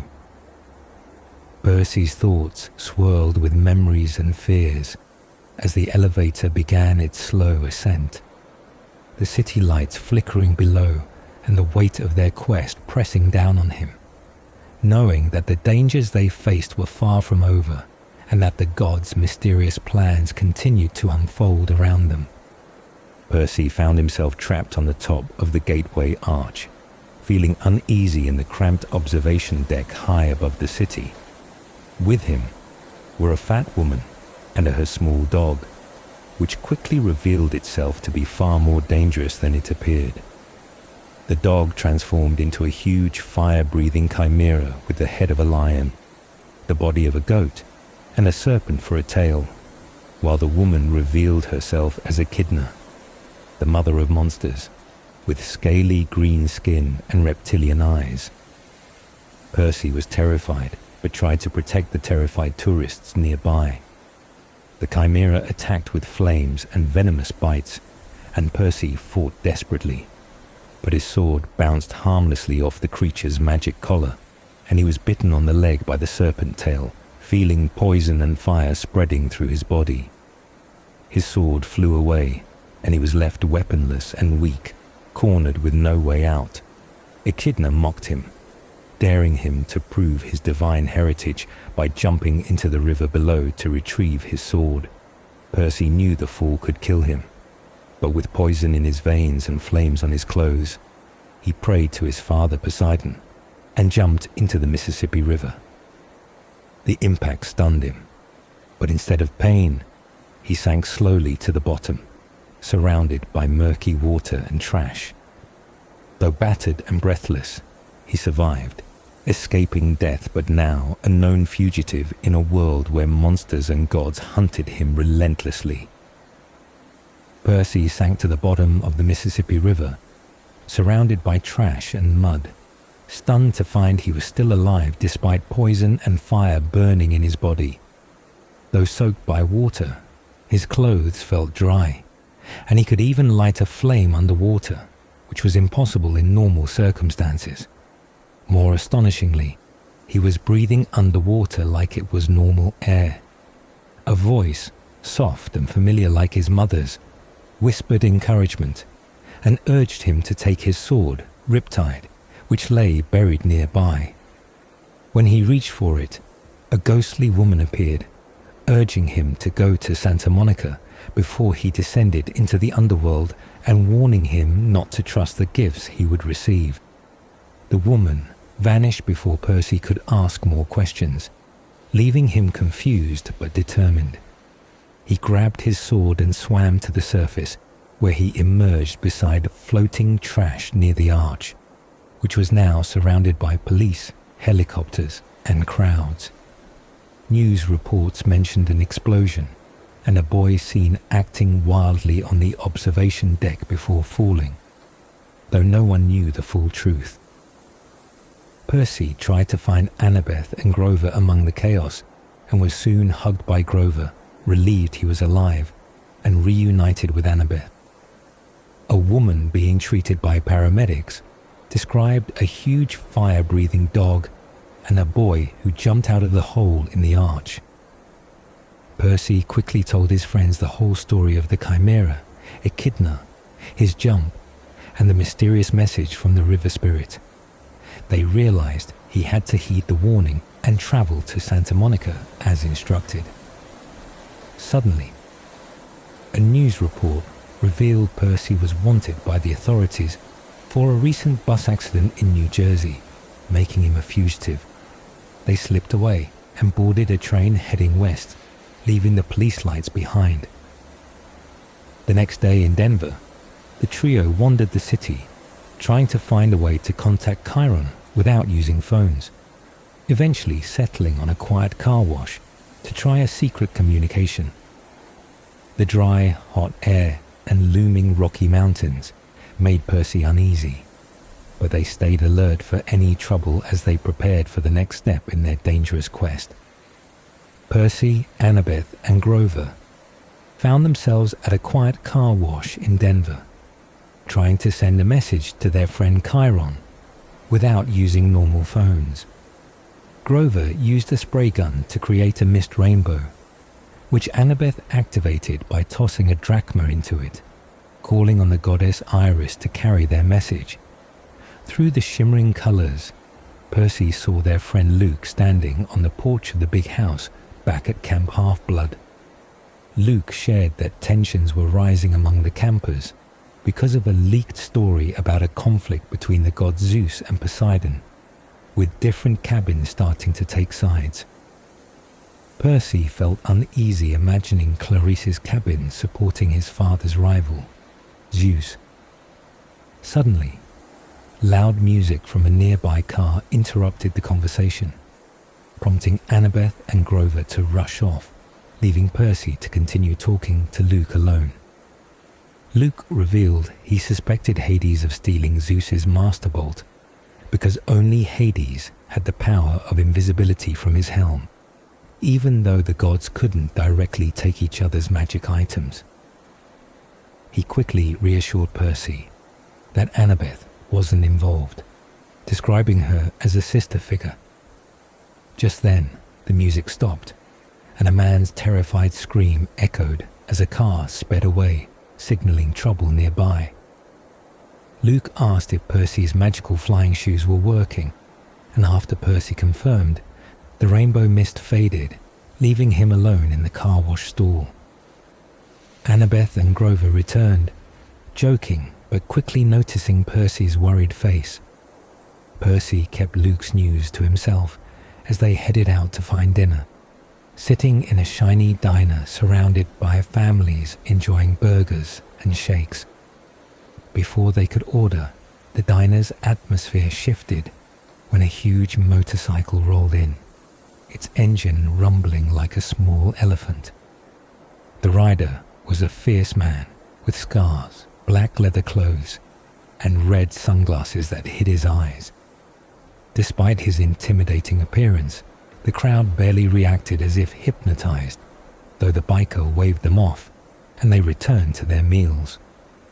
The waitress nervously asked if the kids could pay, and the biker coolly offered to cover their food, squeezing into their small booth and pushing Annabeth toward the window. He glanced at the waitress, who seemed confused, then dismissed her. Turning to Percy, the biker's cruel grin sparked anger in him, as if he saw someone he hated. He called Percy the son of Old Seaweed, a nickname for Poseidon, and Percy realized the man was Ares, god of war, and the father of Clarice, a fierce camper at Camp Half-Blood. Ares removed his red shades, revealing eyes that sent a chill down Percy's spine.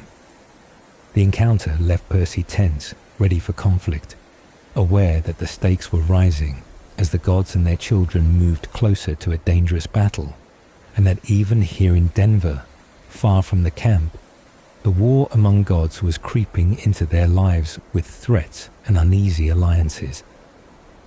There was only fire in Ares' eyes, burning like tiny explosions as he confronted Percy, telling him he'd broken Clarice's spear and offering a dangerous proposition. Ares wanted Percy to retrieve his shield, left behind at an abandoned water park, where he'd been interrupted during a secret date. Percy questioned why Ares wouldn't go get it himself, but the god glared, warning him that gods don't waste time and that Percy had a chance to prove his courage. Despite Ares' threatening attitude and fiery gaze pushing Percy's anger, Percy kept calm and refused, saying they were already on another quest. Ares, unfazed, boasted about how even he and other gods couldn't find the stolen Master Bolt, and hinted that Hades was behind the theft. He said he was trying to help by sending Percy on a task, promising to arrange a ride west afterward and teasing Percy with knowledge about his mother to tempt him. When Ares left, Percy and his friends were left uneasy, knowing ignoring a god was dangerous, especially one as powerful as Ares, who loved to stir up strong emotions to cloud judgment. Though Percy doubted the god's motives, Annabeth insisted they couldn't ignore the task. That evening, they found the water park, once called a waterland, but now a broken, abandoned place filled with empty pools, dry slides, and tattered signs.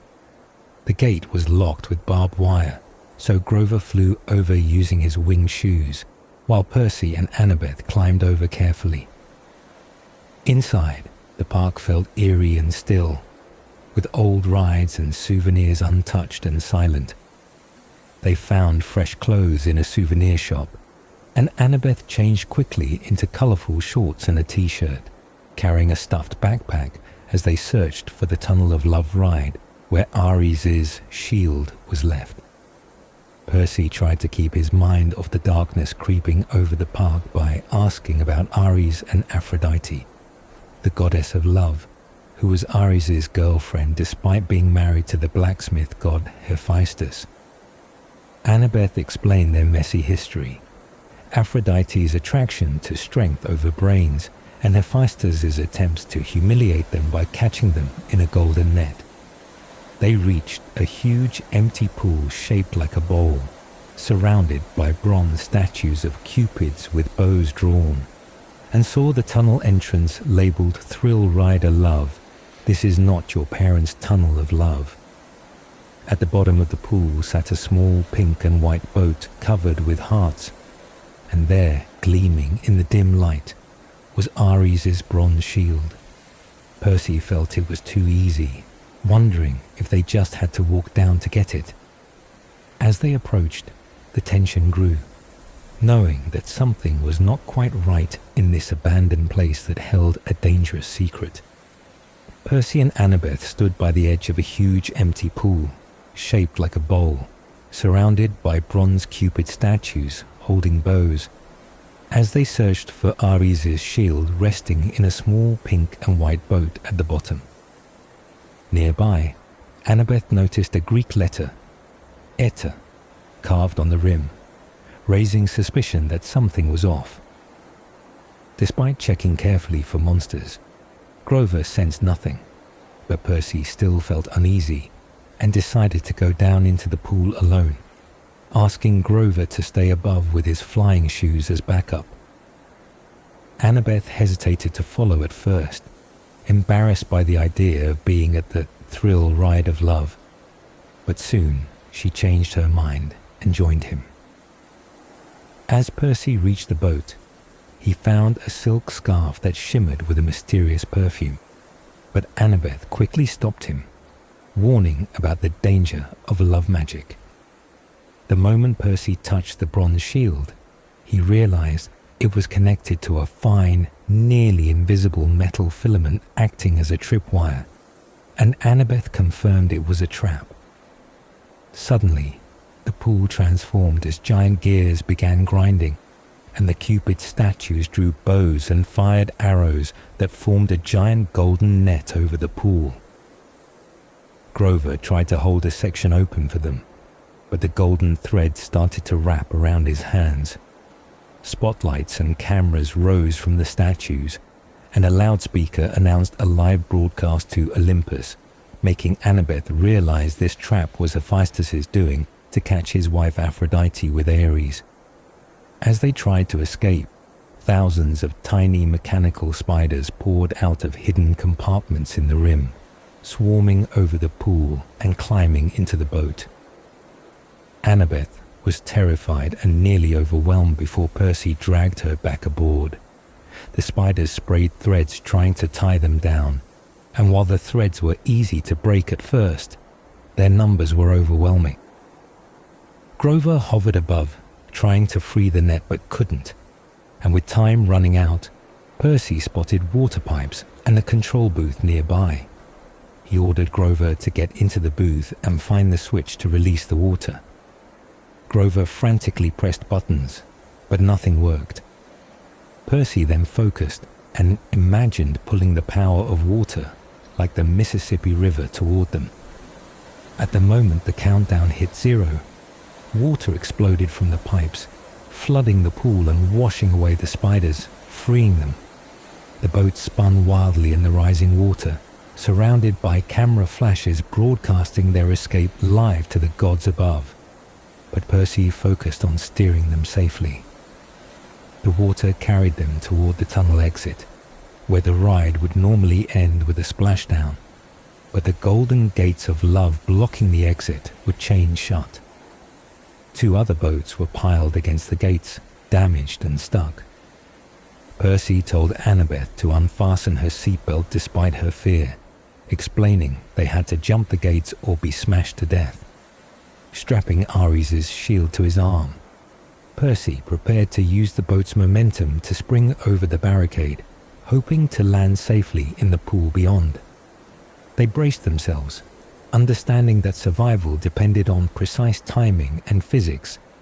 As the gates loomed closer, with the night air whipping past and adrenaline pushing them toward the desperate leap ahead, Percy and Annabeth launched themselves from the boat with perfect timing, clearing the chained gates of love but crashing into a pile-up of other wrecked boats, sending them flying through the air towards solid asphalt.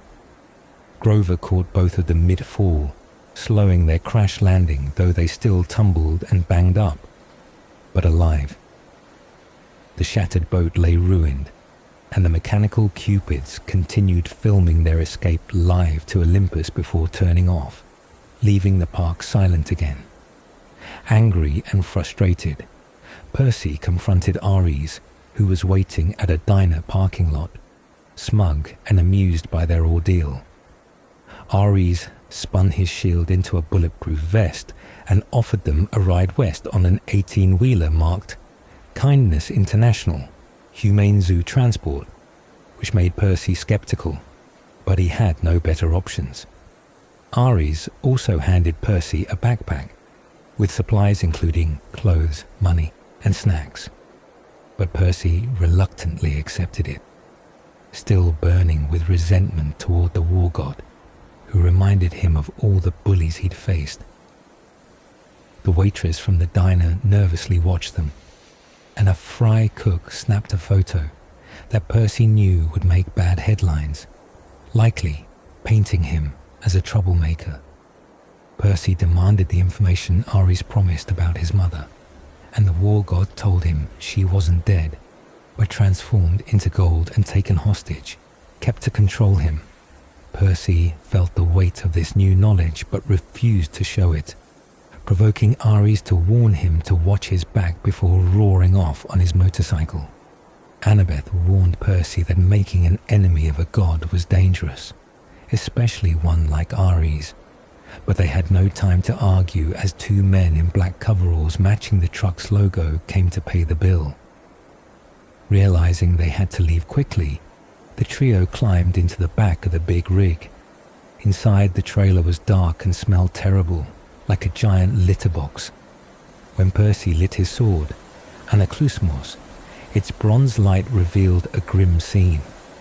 3 caged animals, a zebra with gum stuck in its mane, a male albino lion pacing on soiled blankets, and a strange antelope with a silver birthday balloon tied to a horn. The lion looked weak and hungry, ignored by others, while the zebra and antelope had trays of unappealing food. Grover was furious at the cruelty disguised as humane zoo transport and wanted to fight the truckers, but the engine started, forcing them to sit and endure the heat, flies, and smell. Grover tried comforting the animals with bleats, but they seemed sad and resigned. Annabeth wanted to break the cages and free them immediately, but Percy pointed out it would be pointless until the truck stopped moving, and the lion might appreciate their help more than the food. Percy refilled their water bowls and swapped their food to something better suited, while Annabeth cut the balloon from the antelope's horn and planned to remove the gum from the zebra's mane later. They promised the animals they'd help more at the next stop, then settled in for the night on dirty sacks amid the smells and flies. Grover curled up on a sack, Annabeth nibbled on a cookie from the backpack, and Percy tried to focus on the fact that they were halfway to Los Angeles, with time still on their side before the summer solstice. But uncertainty gnawed at him, because the gods kept toying with him, sending him on dangerous quests and games, sometimes honest like Hephaestus with his cameras, sometimes cruel like Ares' traps. Still, Percy was determined to face whatever came next, knowing his journey was far from over. Percy, Annabeth, and Grover found a quiet moment after their harrowing escape, and Annabeth apologized for freaking out earlier because of her fear of spiders, a fear tied to the story of Arachne, who was turned into a spider for challenging Athena. This fear had haunted her because Arachne's spider descendants sought revenge on Athena's children, making spiders a constant menace to Annabeth. Grover, who had been quiet, finally confessed his guilt over a failed rescue mission to save Thalia, a daughter of Zeus, and 2 other half-bloods, revealing how he had broken strict orders and led them into danger. He blamed himself for Thalia's death, a sacrifice she made to save the others, and for which the Council of Cloven Elders also blamed him. Percy and Annabeth, however, reassured Grover that his courage and heart made him invaluable, reminding him he was not a failure, but a brave satyr who would one day find the lost god Pan. Grover, comforted, soon fell asleep, leaving Percy and Annabeth to share a quiet moment. Percy noticed Annabeth rubbing a necklace with a pine tree bead, symbolizing an important summer memory connected to Thalia. Annabeth shared that each year the camp counselors pick a meaningful event to paint on beads, and her collection included memories of battles and strange adventures. When Percy asked about a college ring she wore, Annabeth hesitated, but admitted it was from her father, a keepsake linked to Athena and a symbol of his achievements and regrets. Her father had sent it with a letter asking her to live with him, but despite her hope, She had tried and failed to live with him due to her stepmother's hostility and monster attacks, ultimately returning to Camp Half-Blood. She expressed no desire to try again, believing her father had already chosen whom he wanted to be with. The two sat in silence for a while, Percy wondering if the coming godly conflicts would echo ancient wars like the Trojan War, with old rivalries reigniting. Annabeth wasn't sure, but vowed to fight alongside Percy no matter what, because of their friendship. As she fell asleep, Percy struggled to do the same, troubled by a nightmare where he was trapped in a classroom wearing a straitjacket, unable to take a test while others played outside, the teacher mocking him. Then the dream shifted to seeing Thalia, also trapped and challenging him to escape together. The dream plunged into darkness, and Percy found himself back in a cavern with spirits of the dead, overhearing a conversation between a monstrous voice and an unseen servant plotting revenge and using Zeus's anger and Poseidon's desperation as weapons. The servant spoke of a plan that had bought time, promising a reward and revenge once two important things were delivered into the monster's hands. But tension rose as they sensed Percy's presence. Frozen by their attention, Percy faced the chilling awareness that he had been summoned for a purpose, though the details remained unclear. The gods seemed to be playing a deeper game, and Percy's journey was entwined with secrets and dangers far beyond what he had yet faced. Percy found himself trapped in a dark vision, where his mother was frozen in golden light on a throne made of bones, and skeletons in ancient armor surrounded him, draping him with robes and crowning him with poisonous laurels, mocking him as a conquering hero before he woke with a start. Grover shook him awake. Their truck had stopped, and the animal smugglers were coming to check on the miserable creatures they were hauling.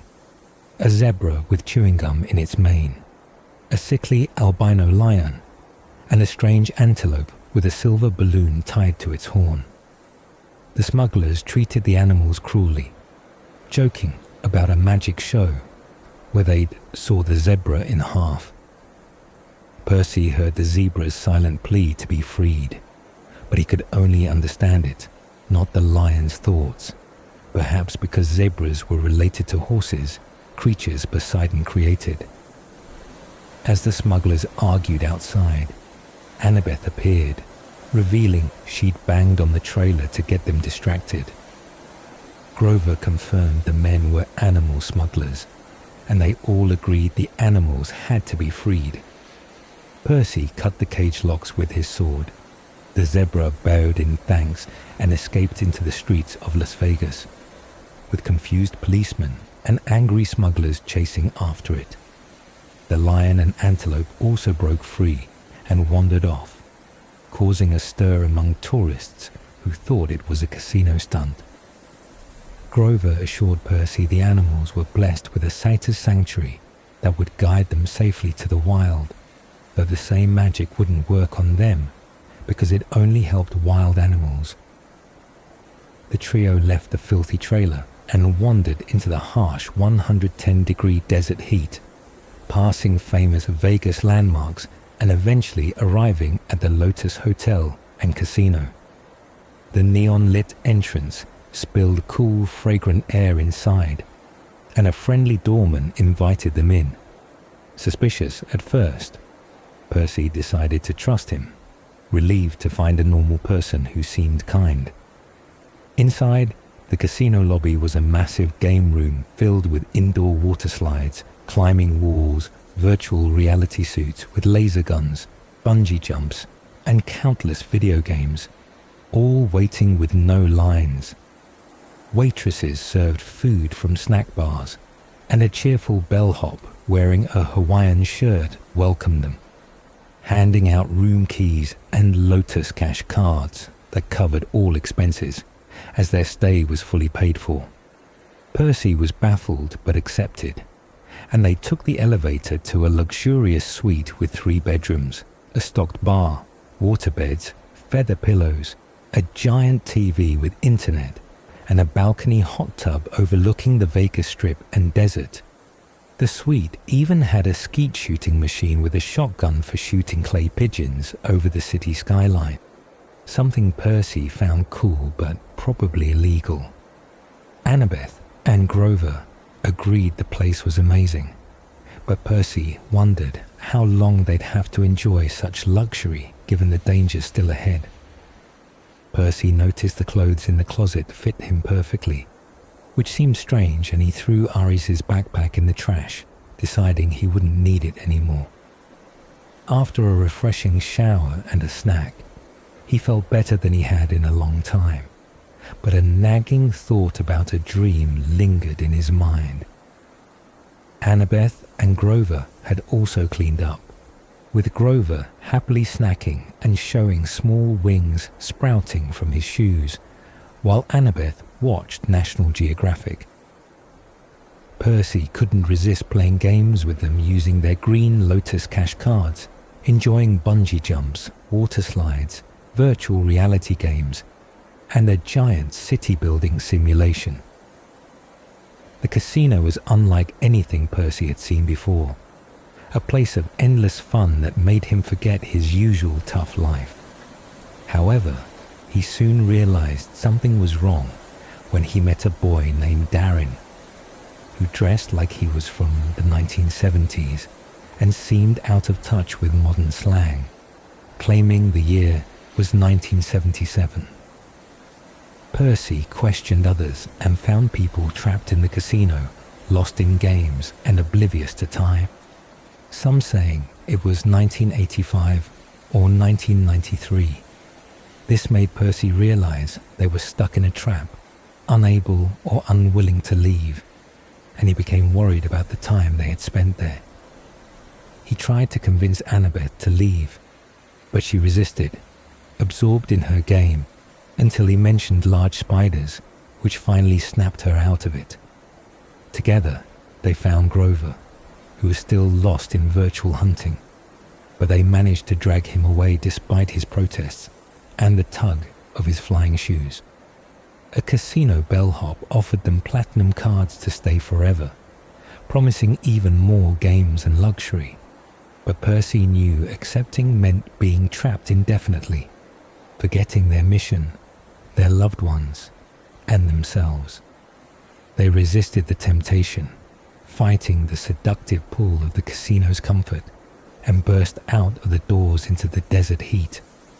Outside, the weather had turned stormy with heat lightning flashing, and Percy checked the newspaper to find the date was June 20th, meaning they had been trapped for 5 days with only 1 day left until the summer solstice and their quest deadline. Determined to move forward, Annabeth hailed a taxi to Los Angeles and surprisingly paid with her green Lotus cash card, which stunned the driver when it showed an infinite balance. The cab sped across the Mojave Desert at nearly 100 miles per hour, giving them time to talk. Percy shared his troubling dream about a throne of bones, golden light, and a poisonous crown, as well as a mysterious servant calling a monster "my lord," by a special name that might be Hades, who is also known as the Silent One or the Rich One. Grover confirmed the vision sounded like Hades' domain, hinting at darker forces at work as they raced against time toward their next challenge. Percy felt uneasy about his dream, where a mysterious voice from a pit didn't sound like a god, and Annabeth believed it had to be Hades behind it all, possibly involving a thief who stole Zeus's master bolt but failed to deliver it, which explained why the Furies had been after them. They were racing toward the underworld, but Percy worried they might be wrong and that something even more dangerous was at work, making the whole quest uncertain as the solstice deadline approached. They stopped at Santa Monica Beach, and Percy stepped into the water despite its pollution. only to find he could breathe underwater and see clearly. A large mako shark appeared, nuzzling him like a pet, and it pulled him deeper into the ocean until they reached a dark abyss, where a glowing woman appeared riding a giant seahorse. She was a Nereid, a spirit of the sea serving Poseidon, Percy's father, who explained that Poseidon could not help Percy directly because the gods were forbidden from showing favoritism, especially to their own children. The Nereid warned Percy about the dangers ahead in the underworld, telling him to trust his heart and not fall into doubt, as Hades thrived on hopelessness and deception. She gave Percy 3 white pearls as gifts, saying they would help him in times of need, but cautioned him to remember that what belongs to the sea must return to it. As she disappeared into the depths, Percy was left with a sense of both hope and warning, knowing that his journey was far from over and that trusting himself would be the key to survival in the dark challenges ahead. Percy and his friends arrived in Los Angeles, searching for the entrance to the underworld, but the city felt strange and dangerous compared to New York. They wandered the streets, trying to find DOA recording studios, the place marked on a slip of paper as their next destination, but no one seemed to know it existed. Percy caught a glimpse of his stepfather, Smelly Gabe, on TV, playing a dramatic victim in an interview, and it made Percy angry and uneasy. As night fell, the streets grew darker and filled with threatening figures. Suddenly, a gang of rich-looking kids surrounded them, intent on causing trouble. Percy drew his sword, Riptide, which frightened them. But one bold kid attacked him with a switchblade. Percy's blade passed harmlessly through the kid, revealing he was mortal and not a threat, and Percy shouted for his friends to run. They sprinted through the streets and found refuge in a neon-lit store called Krusty's Waterbed Palace. Inside, the store owner, a giant man named Krusty with a reptilian skin and an old-fashioned leisure suit, appeared friendly at first, but soon trapped Annabeth and Grover on waterbeds with magical ropes that began to stretch them painfully. Krusty revealed he was actually Procrustes, a giant from myth who tortured travelers by forcing them to fit his beds by stretching or cutting them. Percy realized he was in grave danger as Procrustes tightened the ropes, planning to torture his friends until they were the right size. Percy tried to think fast because he knew fighting the giant head-on would be deadly. The store was full of strange waterbeds with built-in gadgets, and Procrustes kept pushing Percy to choose a bed while holding his friends captive. Percy recognized the mythological threat and understood that he needed a clever plan to save them. Despite the fear and pain, Percy stayed alert, knowing his quest was far from over and that the city held many dangers masked by its bright lights and odd people. The threat of Procrustes was just another challenge in a long journey filled with monsters, traps, and unexpected tests of courage. Percy found himself in a dangerous situation with the giant Procrustes, also known as Krusty, who tried to trap and stretch Percy's friends Annabeth and Grover to fit his waterbeds exactly 6 feet long. Percy played along, teasing the giant about the bed's features until he tricked Procrustes into lying down on one, then used his sword, Riptide, to cut the magical ropes holding his friends captive. Once free, they discovered a bulletin board advertising a place called DOA Recording Studios, their next destination to find the entrance to the underworld. The trio, still shaken but determined, headed to the studio located on Valencia Boulevard. There the lobby was strange and eerie, filled with silent, almost transparent people waiting like ghosts. At the security desk stood a man named Sharon, who resembled the mythological ferryman, but with a sharp modern twist. Dressed in a silk Italian suit and sunglasses, his presence was both intimidating and mysterious. Percy and his friends explained their quest to enter the underworld, but Charon was skeptical, questioning their death and demanding payment for passage in the form of golden drachmas.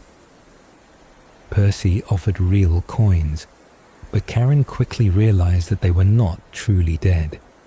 Percy was a demigod, and the spirits around them became restless at the thought of their journey. Charon grumbled about the hard work and low pay of his job, and Percy cleverly offered more drachmas, hinting that a little bribery might help them gain passage. Despite the tension, Percy and his friends felt close to the underworld's entrance, but the encounter with Charon was a reminder that the journey would be filled with danger, cunning deals, and tests of courage. As they prepared to face whatever came next, they understood that the gods and monsters still held many surprises, and their quest was far from over. Percy and his friends handed over coins to Charon, the eerie ferryman, who finally agreed to take them across the river Styx. As they moved through the crowd of restless spirits, the air thickened, and the elevator they rode transformed into a wooden boat gliding over a dark, polluted river filled with bones and strange debris, a grim reminder of how humans carelessly toss their lost hopes and dreams into death's domain. The eerie landscape of the underworld appeared ahead, with jagged rocks, black volcanic sand, and a tall stone wall stretching endlessly, shadowed by the distant, haunting howl of a large beast. Charon warned them about the hunger of the monstrous creature nearby, known as Old Three-Face. As the dead passengers disembarked silently, they walked along a worn path leading to a massive black archway labeled, "You are now entering Erebus," guarded by metal detectors and dark-robed toll collectors resembling grim reapers. The dead queued up in lines for processing, some taking the quick route to the dull fields of asphodel, others waiting for judgment from a strange court made up of legendary figures who decide whether souls are rewarded or punished. Among the dead was a notorious televangelist, now subject to special torment at Hades' hands, a reminder of the grim justice dealt in the underworld. As they neared the gates, the loud howling grew terrifyingly close, and then Percy spotted the enormous three-headed dog Cerberus, a towering, nearly invisible creature with eyes and teeth glowing fiercely, resembling a giant Rottweiler more than the usual mastiff. The spirits walked past him without fear, but Percy knew this guardian could sense the living, making their quest all the more dangerous. Despite the fear, they reminded each other of their plan and prepared to face whatever was next. Percy grabbed a broken bedpost from their earlier ordeal and tried to project friendly dog thoughts to calm the monstrous guardian, determined to push forward even in this land of shadows and death. Percy faced the massive three-headed dog Cerberus with a broken bedpost, trying to act brave and throw friendly thoughts his way. But Cerberus was far from impressed. The dog growled deeply, and Grover warned that they had only 10 seconds to pray before Cerberus would attack. Just when it seemed all hope was lost, Annabeth pulled out a red rubber ball and confidently commanded the giant beast to sit. To their surprise, Cerberus obeyed, crushing some spirits beneath him but giving them a chance to move forward. Annabeth then threw the ball, distracting the dog as they slipped past under its belly and through the metal detector, setting off alarms but buying precious moments to escape. They hid inside the hollow trunk of a giant black tree, catching their breath while ghouls shouted nearby and called for backup from the Furies. Grover teased Percy about how their plans tend to fail, but Percy thought maybe they had both been right. Sometimes, even monsters just need a little kindness. Annabeth wiped away a tear as they listened to Cerberus's mournful cries, knowing he was waiting for another visit from his new friend. Next, they entered the fields of Asphodel, a vast, silent wasteland stretching farther than the eye could see, filled with millions of restless dead. The black grass was trampled from endless footsteps, and the air smelled moist and swampy. The cavern overhead was high and dark, dotted with dangerous stalactites that had occasionally fallen, impaling themselves in the ground. The dead spirits wandered about, their ghostly faces shimmering, often looking confused or sad, their voices like faint, bat-like chatter that nobody could understand. Percy and his friends tried to blend in while avoiding security ghouls. They soon found a large tent where judgments were given to the newly dead, deciding if they would be punished, sent to the dull fields of Asphodel, or rewarded in the peaceful Elysium. The line to punishment led to a fiery, dangerous wasteland, full of rivers of lava, barbed wire, and cruel torments, like endless running through cacti, being chased by hellhounds, or forced to endure horrible music. Even the tiny hill where Sisyphus pushed his rock endlessly was visible. On the other side, the lucky few were sent to Elysium, a beautiful gated valley filled with splendid houses from all eras, glowing lawns, and a glittering blue lake with islands called the Isles of the Blessed, where heroes who had been reborn 3 times enjoyed eternal peace. Percy longed to go there someday, but realized very few souls ever earned that place, which made him feel sad. The group left the pavilion and wandered deeper into the darkening Asphodel fields, where colors faded and the crowd thinned, surrounded by the endless sadness of souls stuck in limbo. They heard a familiar screech from afar, and looming on the horizon was a palace made of glittering black obsidian. Above its walls flew 3 dark bat-like creatures, the Furies, circling as if waiting for them. Grover wished they could turn back, but they pressed on. Suddenly, Grover's sneakers sprouted wings and dragged him wildly across the landscape, pulling him away from the group despite Annabeth's warnings. He sped downhill like a bobsled, slipping between annoyed spirits, heading toward Hades' palace. They chased him into a dark, narrow tunnel where the cold, evil air filled their lungs and the light dimmed. The tunnel opened into a vast cavern with a massive chasm in the center. Grover was sliding toward the edge, helpless against the shoes that still pulled him forward.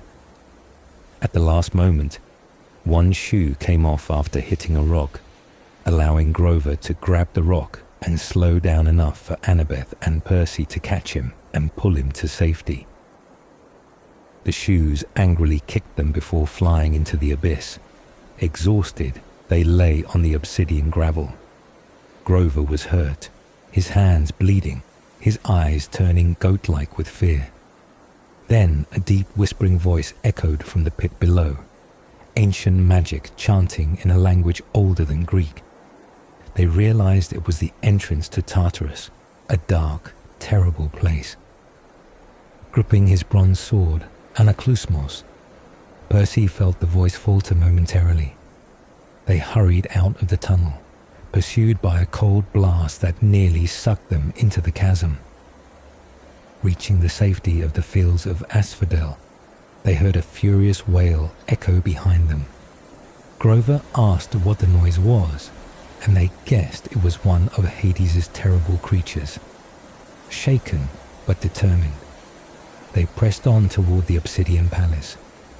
The Furies still circled the walls as the massive bronze gate stood wide open, engraved with scenes of death from ancient and modern times. Bombs, soldiers in gas masks, famine victims, all carved as if they were prophecies. Inside the courtyard was a strange garden, where poisonous mushrooms and glowing plants grew without sunlight, scattered among piles of rubies and diamonds. Stony statues of petrified children, satyrs, and centaurs stood frozen like guests at a grim party. In the middle, a glowing orchard of pomegranate trees bloomed brightly. Annabeth warned them to keep moving, as the scent of the fruit was intoxicating and dangerous. One bite meant being trapped forever like Persephone. They climbed black marble steps into the palace, where polished bronze floors seemed to ripple with reflected torchlight beneath the cavern roof. Skeletons in various military uniforms stood guard at every doorway, their hollow eyes tracking their movement but offering no challenge. 2 marine skeletons with rocket launchers guarded the throne room doors, which swung open on a hot wind as if inviting them in. Percy's backpack felt unbearably heavy, but he resisted checking it. Inside, the throne room looked exactly as he had dreamed, but now the throne was occupied by Hades himself, the third god Percy had met, and the first who truly struck him with awe and fear. The god Hades sat on a throne made of fused human bones, towering at least 10 feet tall, dressed in black silk robes and wearing a crown of braided gold. His skin was pale like an albino's, and his jet black hair fell to his shoulders. Unlike the bulky Ares, Hades was lithe and graceful, dangerous like a panther, radiating a powerful, commanding presence that made it feel like he should be the one giving orders. His intense eyes and dark charisma reminded Percy of powerful and evil leaders from history. Hades spoke with an oily voice, calling Percy brave or foolish for coming to him after what he had done. Percy felt numbness creeping in, the urge to surrender to the god's aura, but he pushed forward, knowing he had 2 requests. When he spoke, Hades' robes seemed to ripple with shadowy faces of torment trapped inside, and he mocked Percy for his arrogance, but allowed him to speak. Percy asked for peace among the gods, and for the return of Zeus's master bolt so he could carry it back to Olympus. Hades' eyes flared, accusing Percy of wrongdoing, but Percy was confused about what he had done. Suddenly, the throne room shook violently as skeletal warriors from all eras and armies flooded in, blocking the exits, showing Hades was no friend of war, but deeply burdened by his kingdom's growth. He complained about the endless dead flooding into his realm, increased security needs, and even mundane problems like Charon wanting a raise. Hades explained that he didn't want war or more subjects, despite controlling all precious metals beneath the earth, and that his kingdom had swollen massively. When Percy reminded him of the Master Bolt, Hades roared it was lies and accused Percy of being the thief on the winter solstice, working with Poseidon to steal his helm of darkness as well. He claimed Poseidon used Percy to hide his plans for war among the gods, but now that Percy had been forced into the open, Hades wanted his helm back. Annabeth guessed the helm was missing, and Hades confirmed suspicions that no one on Olympus would help him, forcing him to search for it himself.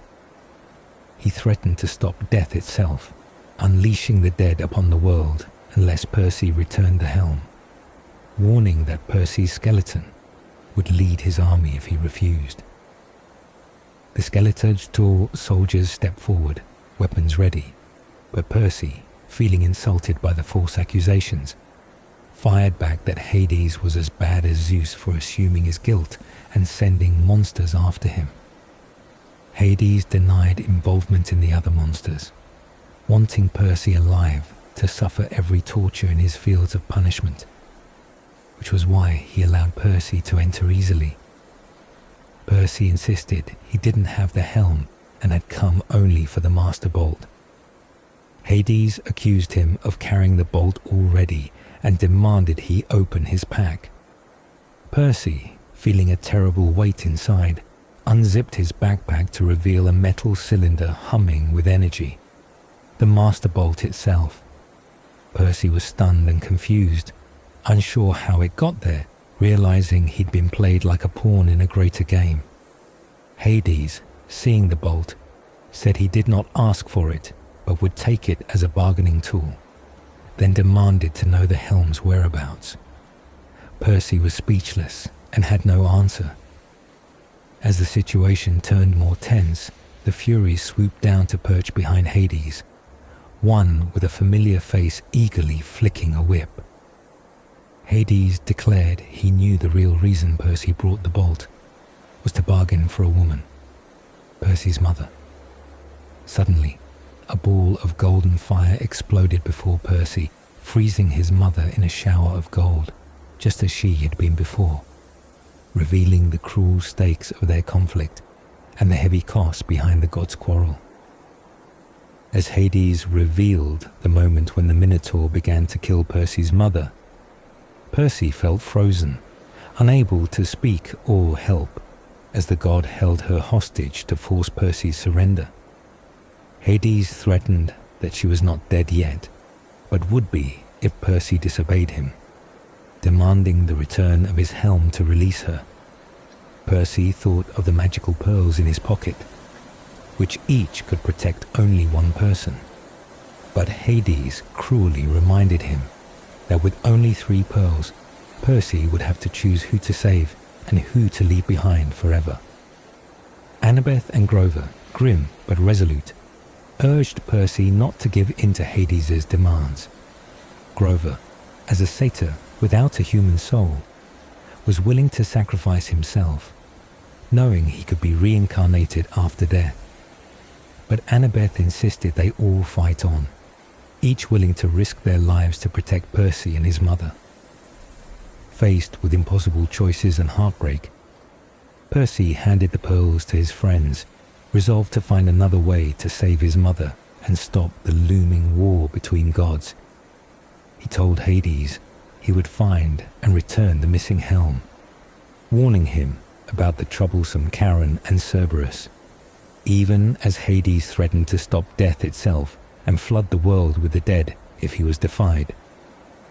In defiance, Percy and his friends shattered the pearls, triggering a powerful burst of green light and fresh sea wind that encased them in protective bubbles which floated and carried them upward toward the cavern ceiling.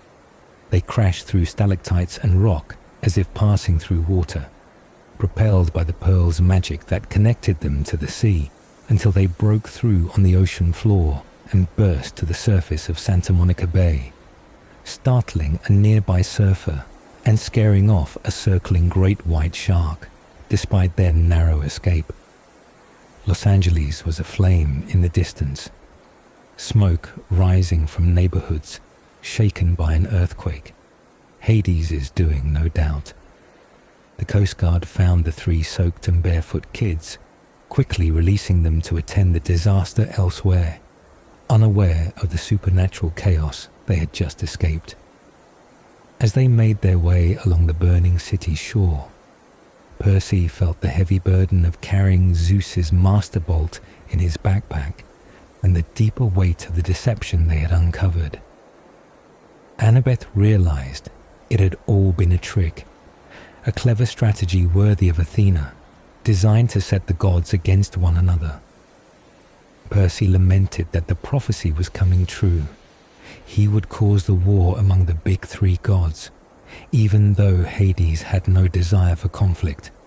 Someone else had stolen the Master Bolt and Hades' helm and framed Percy to ignite the war.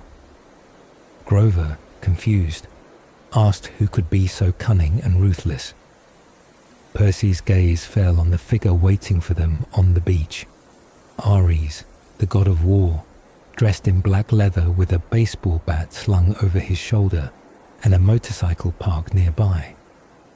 Ares greeted Percy with a twisted pleasure, reminding him that he was supposed to be dead.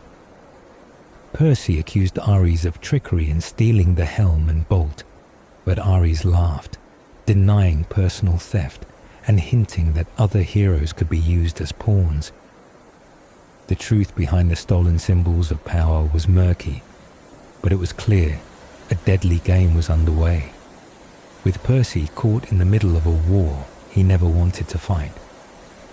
Ares explained to Percy that the chaos unfolding among the gods was a carefully planned war strategy meant to pit the big three, Zeus, Poseidon, and Hades, against each other, with Percy caught right in the middle. He revealed that Percy's backpack, given to him earlier, was not just a bag, but actually a magical sheath for Zeus's master bolt, which had been set to only return once Percy reached the underworld. Ares admitted that although he had control over the situation, he chose to let the bolt end up in Hades' hands to provoke conflict between the gods without getting directly involved himself. Percy saw through this and realized someone else was manipulating Ares, pulling the strings behind the scenes. Ares, proud and stubborn, denied taking orders from anyone, but his moment of distraction suggested otherwise.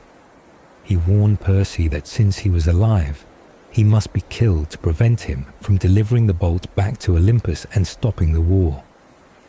Ares summoned a massive wild boar to attack Percy, mocking his tendency to run from danger. But Percy was done running.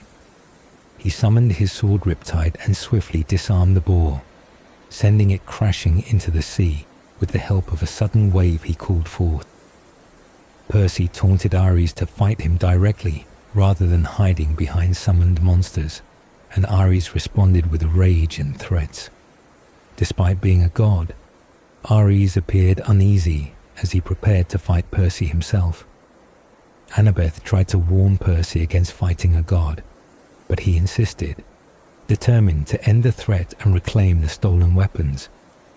Annabeth gave Percy her lucky necklace symbolizing unity between Athena and Poseidon, and Grover gave him a small token of support, assuring him that the Satyrs stood behind him. Ares, confident and powerful, wielded a massive two-handed sword shaped like a skull and challenged Percy's abilities. The battle began with Ares attacking fiercely, but Percy's quick thinking and connection to water helped him evade and counterattack. Ares' sword was longer and his attacks more forceful, pushing Percy back from the surf and forcing him to use all his skills just to survive. Percy remembered advice about getting close with a shorter sword, but Ares anticipated every move, knocking Riptide from his hands and sending him flying through the air. Despite the pain, Percy rose to face Ares again, only to see police cars approaching, their lights flashing as bystanders called for backup. The fight became more dangerous with the risk of exposure, but Percy stayed focused, noticing every detail about Ares' movements and preparing for the next strike. His ADHD, often a challenge, now sharpened his senses, giving him an edge in battle. The war among the gods was no longer just a distant threat. It was happening right here, with Percy in the middle, fighting not only for his life, but for the fate of Olympus itself. Percy faced Ares on the beach as police cars arrived, sirens wailing and crowds gathering, including disguised satyrs and spirits watching the battle. Ares' weapon shifted between a shotgun and a sword, confusing the police who ordered them to drop their weapons. Ares unleashed a wall of flame, destroying police cars and scattering the crowd, then attacked Percy. Percy fought back by drawing on the sea's power, holding back the tide like a tightly corked bottle until he released it in a wave that knocked Ares down. Taking advantage, Percy stabbed Ares' heel with his sword, causing the god to roar in pain and shock as golden ichor bled from the wound. Suddenly, a heavy, cold presence fell over the beach, dimming light and sound and chilling the air, making Percy feel hopeless. But the darkness lifted. Ares lowered his sword, warning Percy that he had made a powerful enemy and that his curse would follow him in every battle. Then Ares revealed his true godly form, a radiant light so intense Percy looked away, knowing he would disintegrate if he stared. When the light faded, Ares was gone, and Percy found Hades' helm of darkness on the sand. As he reached for it, 3 terrifying furies descended, including Mrs. Dodds, but instead of attacking, they seemed disappointed and warned Percy to live well and become a true hero, for if he ever fell into their hands again, it would be far worse. They vanished on their bat wings, leaving Percy and his friends in shock. Percy felt drained but knew something stronger than the Furies had stopped Ares from killing him. He reclaimed his backpack, finding the Master Bolt still inside, a small object that had nearly started a war among the gods. Knowing they had to return to New York quickly, Percy and his friends prepared to fly despite warnings about the danger of air travel with such a weapon. Later, the human world explained the chaos differently. News reports described a crazy kidnapper who caused explosions and violence during the earthquake, and Percy became a hero who had bravely fought the captor, with no mention of gods or magic. Police and reporters believed the story and sympathized with the exhausted teenagers who played along to avoid suspicion. Percy even joked about his stepfather, lightening the mood, and the city raised money to help them travel home. Despite fearing the flight because Zeus might punish him for flying with a weapon of great power, Percy held tight through turbulence until the plane safely landed at LaGuardia, where the press awaited, ready to continue the story of the hero who had survived a 10-day nightmare and fought a god of war on the beach. Percy and his friends narrowly escaped outside security thanks to Annabeth's clever distraction, but then they split up at the taxi stand because Percy knew he had to face the final part of his quest alone. He wanted Annabeth and Grover to survive and tell Chiron what really happened if things went wrong. Percy took a taxi into Manhattan and arrived at the Empire State Building, looking worn and exhausted. When he asked for the 600th floor, the guard told him it didn't exist. But when Percy showed the guard the metal cylinder, the Master Bolt, the guard gave him a special keycard. As Percy took the elevator, it transformed, and he found himself stepping out onto a narrow stone walkway high above the city, leading to a mountain that hovered in the sky like an ancient Greek city restored to life, complete with white marble palaces, gardens, markets, and theaters. It was Olympus, a place that seemed impossible to exist over New York City, but was undeniably real.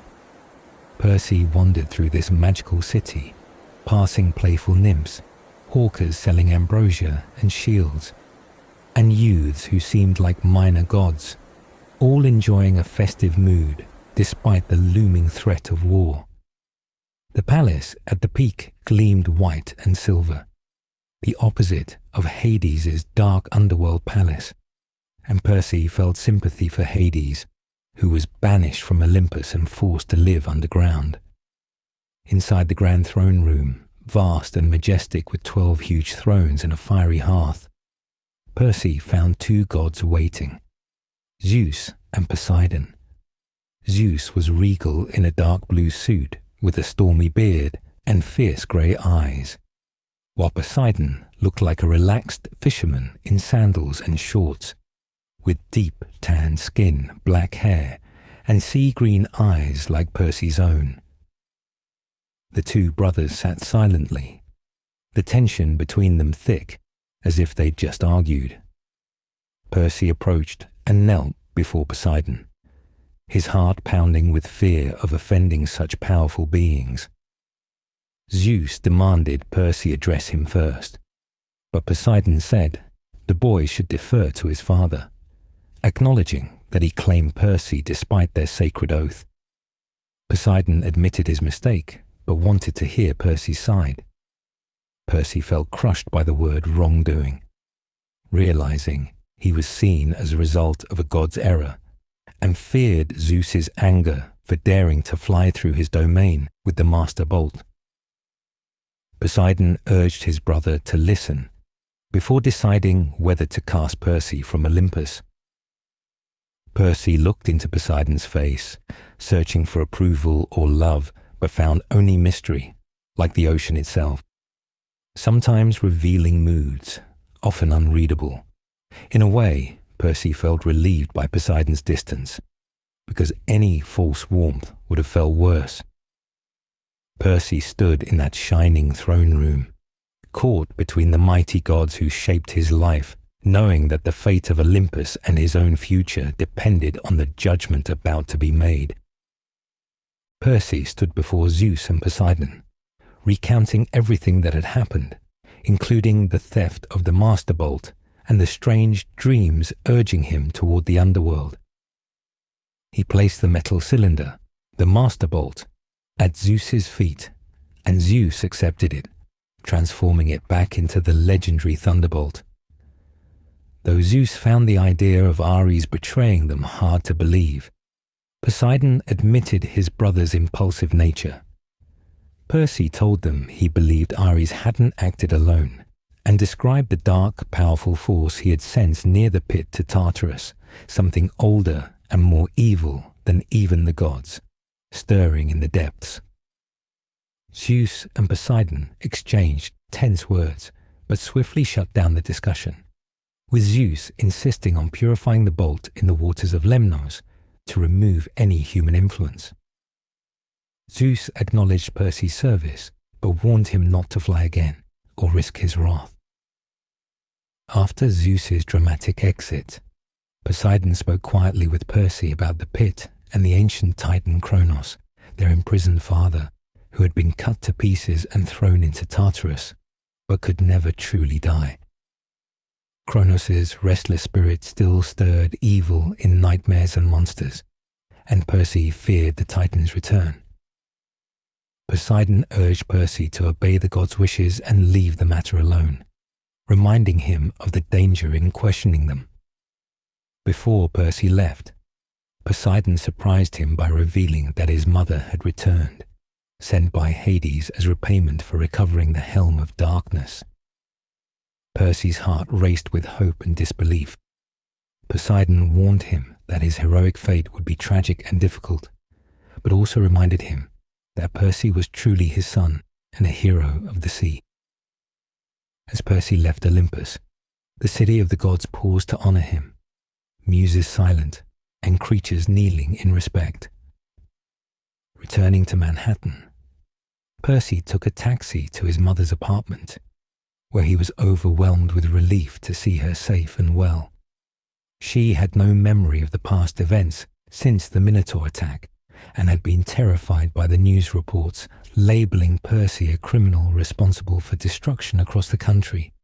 Their reunion was bittersweet, with Percy trying to soften the story of his dangerous journey while tensions lingered from the chaos at home, including the loud interruptions from his stepfather Gabe, who was unaware of everything that had happened. The apartment had turned into a messy, chaotic place in Percy's absence, filled with trash and clutter, symbolizing the troubled life he had left behind. Despite the mess and uncertainty, Percy was grateful to be home with his mother, knowing that this moment of peace was hard won after a quest that had shaken the world of gods and mortals alike. When Percy returned home, he found the apartment in chaos, with his stepfather Gabe and his friends playing poker amid piles of junk and trash. Gabe's anger exploded when he saw Percy, threatening to call the police and showing his true violent nature when it became clear he had been hitting Percy's mother. Despite Percy's anger and desire to fight back, he knew his magical sword wouldn't harm humans like Gabe, and his mother pleaded for calm. Percy's room was taken over by Gabe's belongings, and his mother tried to convince Percy to be patient, even suggesting plans like taking him to work or sending him to boarding school. But Percy saw the harsh reality. Nothing would change with Gabe still there. Then Percy noticed a strange package on his bed, addressed in his handwriting to Olympus, but marked "Return to Sender," which made him realize the choice Poseidon spoke of was here, something that could change everything. Percy asked his mother if she wanted Gabe gone, and she quietly admitted she did, but insisted Percy couldn't solve her problems for her, that she needed to find the courage herself. Percy argued that his mother deserved better, that she should pursue her dreams and not be held back by Gabe's abuse. She told him that she needed to live her life on her own terms, not depend on God's or anyone else to save her. A lesson Percy understood deeply after his own quest. As they listened to the poker game and noise from the living room, Percy decided to leave the box unopened for now, but promised that if Gabe threatened his mother, he would act. They agreed Percy would go to Camp Half-Blood for the summer and see how things went. A plan tinged with uncertainty, but also hope. Leaving the apartment, Gabe taunted Percy, but his mother's quiet defiance showed she was starting to stand up for herself. Later, at Camp Half-Blood, Percy and his friends returned as heroes, celebrated with a feast and ceremony, though some cabins still resented him for what happened. Percy moved back into his cabin, surrounded by friends and feeling less alone. At night, he listened to the sea, thinking of his father, the god Poseidon, who was still distant but somehow connected to him. Though their relationship was complicated, Percy felt a new strength inside him and knew his journey was far from over. Percy's father, Poseidon, watched over him quietly, proud of what Percy had done, even if he hadn't wanted him born. After Percy returned to camp, his mother sent a letter telling him that Gabe had mysteriously disappeared, leaving no trace, and she had reported him missing to the police, though she doubted he would be found. She shared that she had sold her first life-size concrete sculpture, called the Poker Player, for enough money to put a deposit on a new apartment and pay for her first semester at NYU, though she was done with sculpture and ready to turn to writing instead. She also mentioned a good private school spot reserved for Percy if he chose to live at home, rather than stay year-round at Camp Half-Blood. Percy kept rereading her letter every night, unsure how to answer. The 4th of July brought the camp's massive fireworks show, featuring giant rockets that formed images of Greek heroes and American legends in the sky. Grover, Percy's oldest friend, prepared to leave on a mission to find the god Pan, and though Percy tried to feel happy for him, it was hard to say goodbye to someone who had been like family. Grover disappeared into the woods, and Percy hoped he would return, even though no one who searched for Pan ever had in 2,000 years. During the summer, Percy practiced capture the flag, made alliances with other cabins, and climbed the wall without getting scorched by lava for the first time. He often thought about the oracle's prophecy, which seemed mostly fulfilled.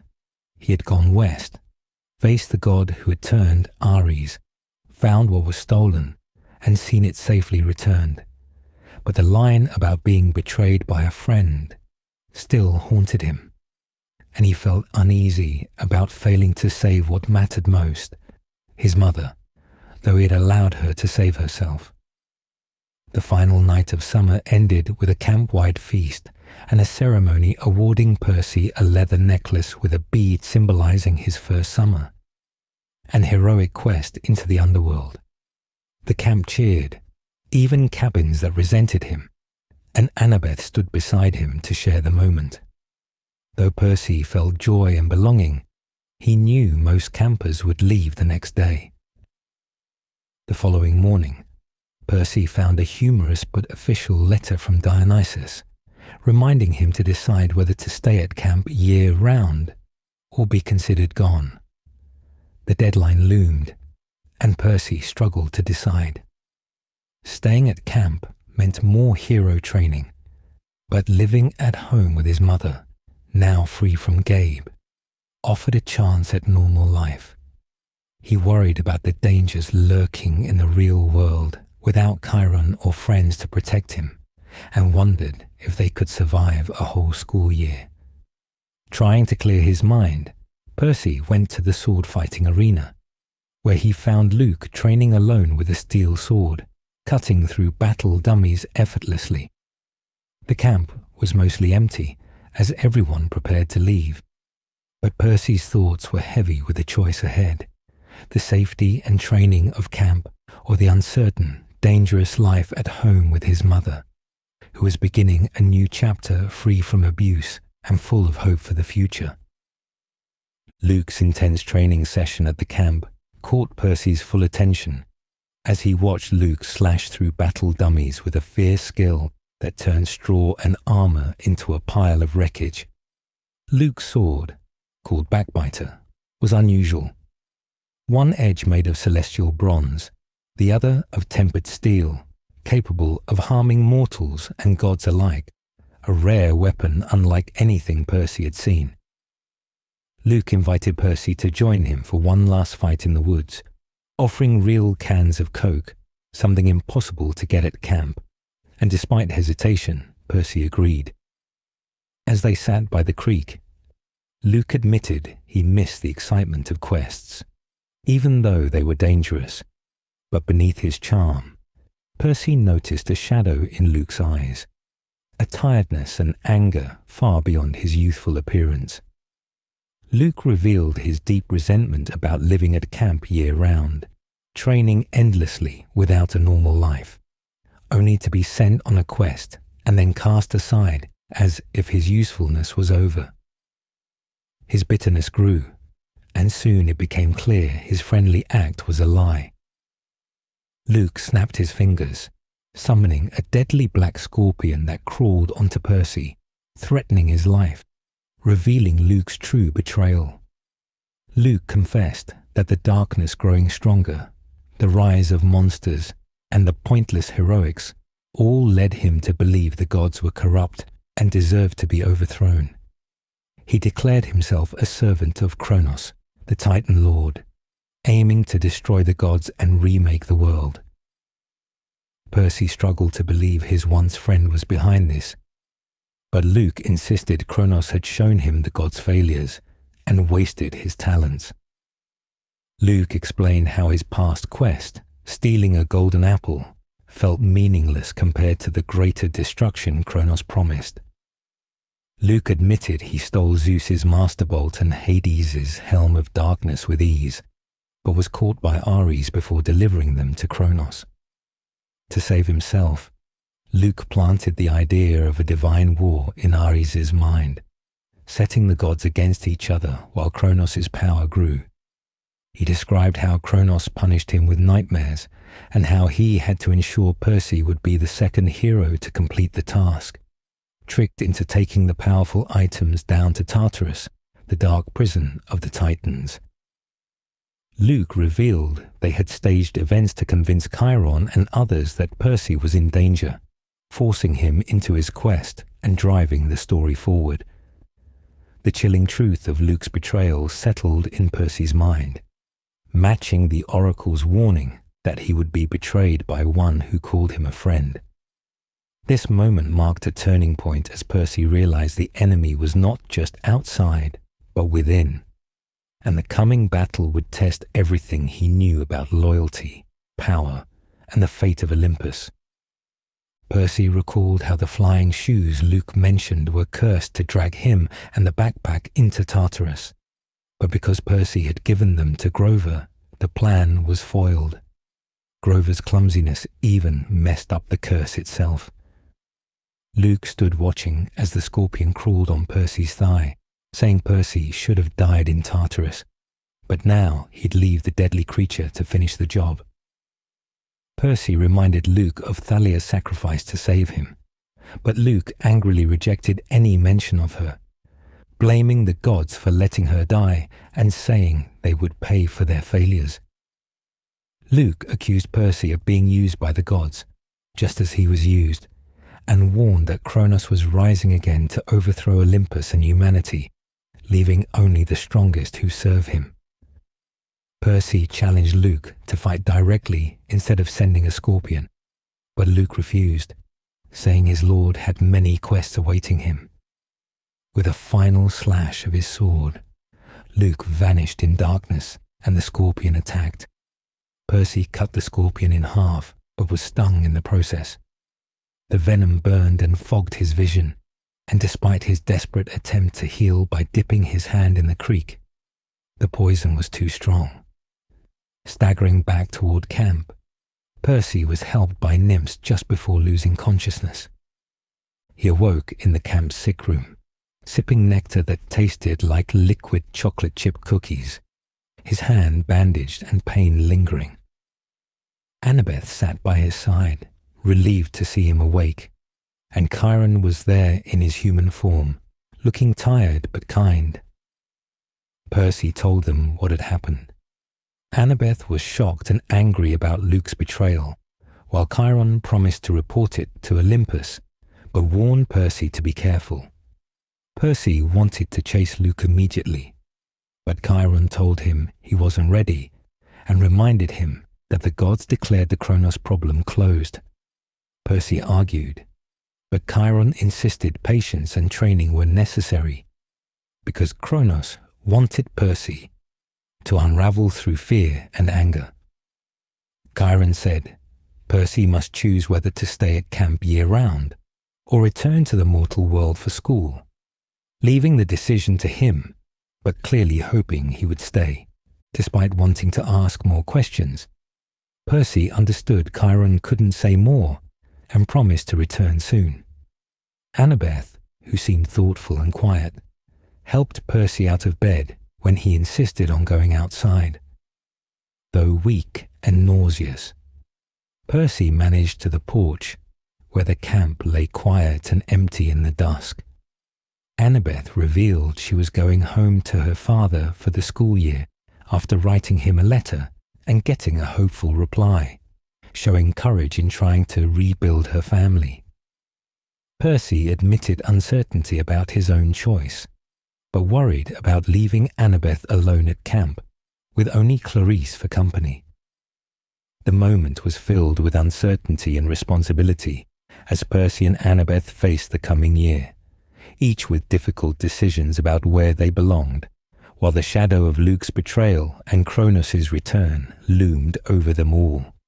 Percy watched as Annabeth decided to leave camp and return to the mortal world for the school year, promising that when she came back next summer, they would hunt down Luke together, even if they had to sneak off without official permission.